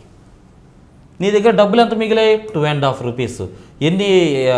ఆ ₹2.5 నీ దగ్గర ఉన్న డబ్బుల్ని 5 పైసా చొప్పున ఎన్ని కాయిన్స్కి ఇవ్వగలవు? సో ₹2.5ని మనం ఊరికే పైసాస్లోకి మారుద్దాం. 250 పైసా. 5 పైసా చొప్పున ఎన్నిటికి ఇవ్వగలవు నువ్వు? 50 కాయిన్స్కి ఇవ్వగలవు. అంటే 10 పైసా కాయిన్స్ 50 ఉన్నాయి, 5 పైసా కాయిన్స్ అప్పుడు 40 ఉంటాయి. So the answer is 40. ఇలా డైరెక్ట్గా ఆన్సర్ చేయొచ్చు. దాంతోపాటుగా ఇప్పుడు ఒక ప్రొసీజర్ కూడా నేర్చుకుందాం, ఒక షార్ట్ కట్ ప్రొసీజర్ కూడా నేర్చుకుందాం ఎలా చేయాలి అనేది. సరే చూడండి, నేను ఈ ఇందాకటి నుంచి 90 పైసా గురించి మాట్లాడుతూ దాన్నే అనుకుంటున్నాను కాబట్టి ఆ పాయింట్ ఆఫ్ వ్యూలోనే చేద్దాం. నీ దగ్గర 90 కాయిన్స్ ఉన్నాయి, అన్నీ 5 పైసా కాయిన్స్ అనుకోండి. డబ్బులు ఎంత అవుతాయి? 450 పైసా అవుతుంది. నీ దగ్గర ఉన్న 90 కాయిన్స్ మొత్తం కూడా 10 పైసలు అనుకోండి, అప్పుడు ఎంత డబ్బులు అవుతాయి? 900 పైసా అవుతుంది. అంటే మొత్తం 5 పైసా కాయిన్స్ అయితే 450 అవ్వాలి, మొత్తం 10 పైసా కాయిన్స్ అయితే 900 అవ్వాలి. కానీ లెక్కలో ఏం చెప్పాడంటే రెండింటికి మధ్యలో 700 పైసా, ₹7 అంటే అదే కదా, 700 పైసా అయ్యింది అని అంటున్నాడు. సో మిక్స్డ్ అండ్ ఎలిగేషన్లో దీన్ని మనం ఎలిగేట్ చేద్దాం. చేస్తే డిఫరెన్స్లు తెలుస్తాయి మనకి. డిఫరెన్స్లు ఎంత వస్తుందండి? 450కి 750కి డిఫరెన్స్ 250, 900కి 700కి డిఫరెన్స్ 200. సో ఇవి 5 పైసా కాయిన్స్, ఇది 10 పైసా కాయిన్స్ చొప్పున తీసుకున్నాం మనం.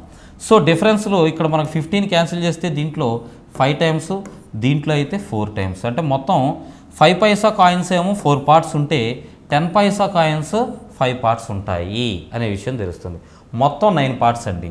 9 పార్ట్స్ అని అంటే నీ దగ్గర ఉన్న కాయిన్స్ 90 కాయిన్స్, అవునా?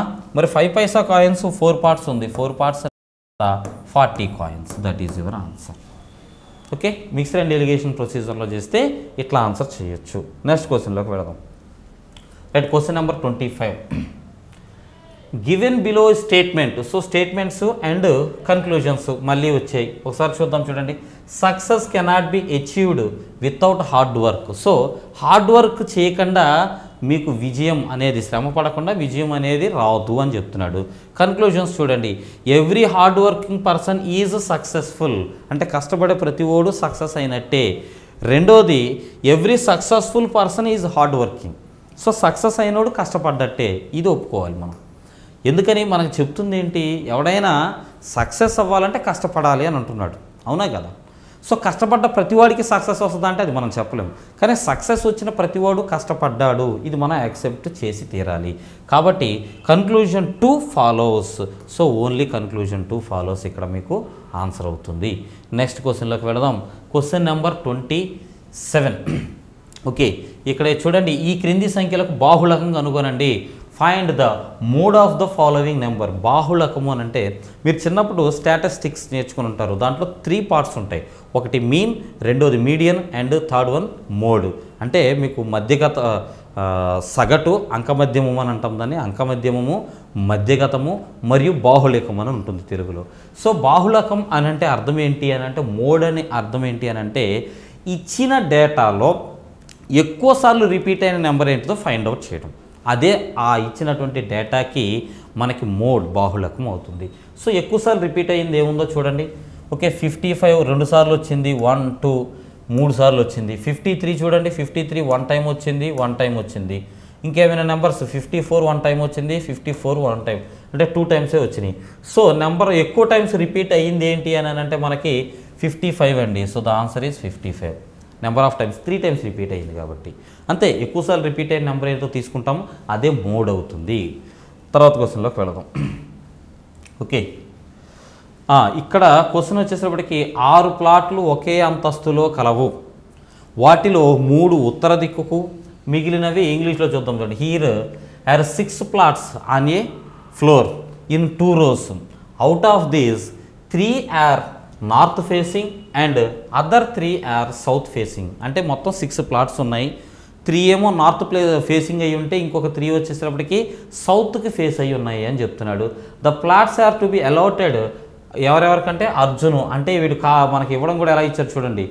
ABCDEF ఆ పేర్లతో ఇచ్చాడు. ఓకే, బి అంటే ఇక లేదు, బిశ్వజ్యోత్ అనేదాన్ని నేను బి అని పిలుస్తున్నాను. B gets a north facing plot and is not next to D. D and F are get diagonal opposite flats. C is next to F and gets a south facing flat. Ivan gets a north facing flat. So ఇప్పుడు ముందు ఏం చేద్దామంటే డేటాని 1కి 4 సార్లు బాగా చదువుకొని ఆ తర్వాత ఇచ్చిన క్వశ్చన్స్కి మనం అంటే 28 దగ్గర నుంచి 30 దాకా క్వశ్చన్స్ ఉన్నాయి కదా, ఆ క్వశ్చన్స్కి ఆన్సర్ చేద్దాము. చూడండి, మనకి ఇచ్చినటువంటి 28, 29, 30 3 క్వశ్చన్స్ ఇక్కడే కనిపిస్తున్నాయి. సో ఈ క్వశ్చన్స్కి మనం ఆన్సర్ అయితే చేద్దాం. ముందు డేటాని బాగా చదవండి. డేటాని బాగా చదివి దాన్ని మనం సింప్లిఫై చేసినప్పుడు, దాన్ని డయాగ్రమెటికల్గా సింప్లిఫై చేసినప్పుడు క్వశ్చన్కి ఆన్సర్ చేద్దాం. చూడండి, క్వశ్చన్లో ఇచ్చిన దాన్ని మనం డయాగ్రమెటిక్గా సొల్యూషన్ చేసే అంటే ఒక క్రాక్ త్రూ చేసే ప్రయత్నం చేద్దాం. ఒకసారి చూడండి క్వశ్చన్లో ఏమేమి ఇచ్చాడో మనకి. 6 ఫ్లాట్స్ ఉన్నాయి అంటున్నాడు. కొన్నేమో నార్త్కి, కొన్నేమో సౌత్కి అని అంటున్నాడు. ఇదిగోండి ఆ 6 ఫ్లాట్స్ ఇలా ఉన్నాయని తీసుకుందాం మనం. 1 2 3 ఇవి వచ్చేసేపటికి సౌత్ వైపు ఫేస్ చేసి ఉన్నాయి. ఇంకొక 1 2 3 ఫ్లాట్స్ ఉన్నాయి, ఇవి వచ్చేసి నార్త్ ఫేసింగ్ ఉన్నాయి అని చెప్తున్నాడు లెక్కలో మనకి. ఇంతే కదా, లెక్కలో ఇచ్చిన డిస్క్రిప్షన్ ఏంటి అని అంటే కొన్ని సౌత్కి, కొన్ని నార్త్కి 6 ప్లాట్స్ ఒకే ఫ్లోర్లో ఉన్నాయి. ఇక తర్వాత చూడండి, the plots are to be allotted to 6 persons పేర్లు ఇచ్చేసాడు. B gets a north facing plot and not to next to D. అంటే బి అనేవాడు మనం ఇది నార్త్ అనుకున్నాం కదా, ఇది నార్త్, ఇది సౌత్ ఫేసింగ్. సో బి అనేవాడికి నార్త్ ఫేసింగ్ ఉన్నటువంటి ఈ 3 ఫ్లాట్స్లో ఏదో ఒకటి ఉందంట, కానీ పక్కన డి ఉండకూడదు. ఇది ఫస్ట్ కండిషన్. తర్వాత D and F gets diagonally opposite flats. అంటే డి అనేవాడు అండ్ ఎఫ్ అనేవాళ్ళు ఇద్దరు కూడా డయాగ్నల్గా ఆపోజిట్. ఇప్పుడు మీరు ఒకసారి గమనిస్తే నేను డీని ఇక్కడ తీసుకుందాం అనుకుంటున్నాను. ఎందుకనంటే నార్త్ ఫేసింగ్ అని ఇందాడు ఇండైరెక్ట్గా చెప్పాడు మనకి, అవునా కదా. ఎందుకని బి అనేవాడు నార్త్ ఫేసింగ్ ఉన్నాడు కానీ డీకి పక్కన లేడు అంటున్నాడు. అంటే దాని అర్థం డి కూడా నార్త్ ఫేసింగే కదా. సో డీని ఇక్కడ తీసుకుంటే అప్పుడు ఎఫ్ ఇక్కడ ఉండాలి, డయాగ్నల్గా ఒకళ్ళకొకళ్ళు ఆపోజిట్లో ఉండాలి అని చెప్తున్నాడు. సో ఎఫ్ని ఇక్కడ తీసుకున్నాం. తర్వాత చూడండి, C is next to F. F పక్కనే సి ఉంటుంది అంటున్నాడు. ఎఫ్ పక్కనే సిని తీసుకుందాం. అటు పక్క ఖాళీ లేదు కాబట్టి యువతల ఫ్లాట్ ఇద్దాం సికి. ఆ తర్వాత ఏం చెప్తున్నాడు, and gets a south facing flat. So south facing అన్నాడు. సో ఓకే, సి సౌత్ ఫేసింగ్లోనే ఉంది. ఈ gets a north facing flat. So ఈ అనే వాళ్ళకి నార్త్ ఫేసింగ్ ఫ్లాట్ కావాలంటున్నాడు. నార్త్ ఫేసింగ్ ఫ్లాట్స్ 3కే అవకాశం ఉంది. ఆల్రెడీ బి ఉంటాడని చెప్పాడు. ఇప్పుడు మనకి ఈ అనేవాడు కూడా ఉంటాడు అని చెప్తున్నాడు. సో ఈయన ఇక్కడ పెడదాం. ఎందుకని ఇక్కడ బి పెడితే పక్కన డి ఉన్నాడు, వాళ్ళిద్దరికి పడదంట.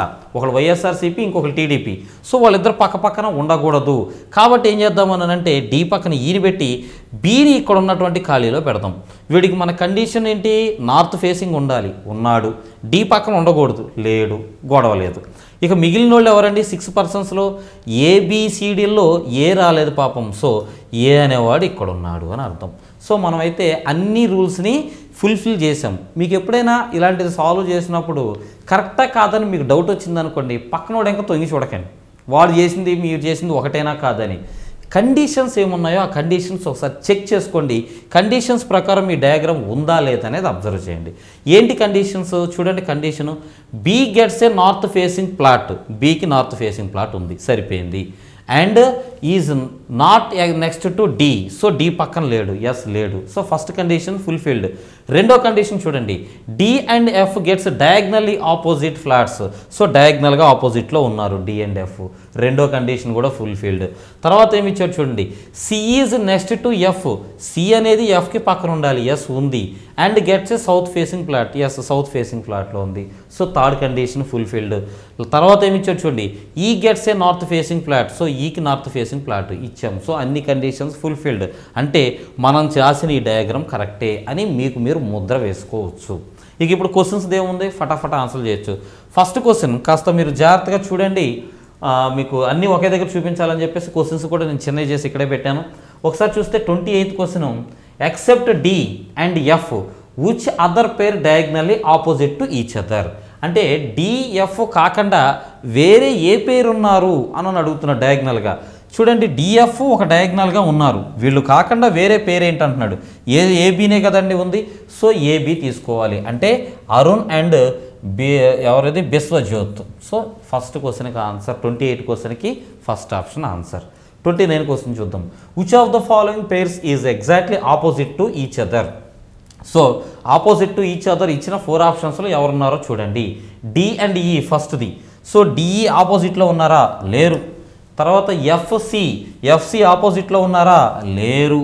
తర్వాత ఈసీ ఆపోజిట్లో ఉన్నారా, ఈసీఎస్ ఆపోజిట్లో ఉన్నారు ఒకరికొకరు. So the answer is third option. Next question number 30 చూద్దాం చూడండి. Which of the following combination gets south facing plots, అంటే సౌత్ ఫేసింగ్ ప్లాట్స్లో ఉన్న ఎఫ్సిఏ వీళ్ళు ఎవరు అని అడుగుతున్నాడు. చూడండి, ఏ ఉండాలి, సి ఉండాలి, ఎఫ్ ఉండాలి. Arun, Chitra and Fatima's. The first answer is first option is your answer. So ఏం లేదండి, ఇది క్రాక్ చేసిన తర్వాత వాటికి ఆన్సర్ చేయడం పెద్ద ప్రాబ్లం ఏమీ అవ్వదు. దీన్ని కొంచెం జాగ్రత్తగా క్రాక్ చేయండి.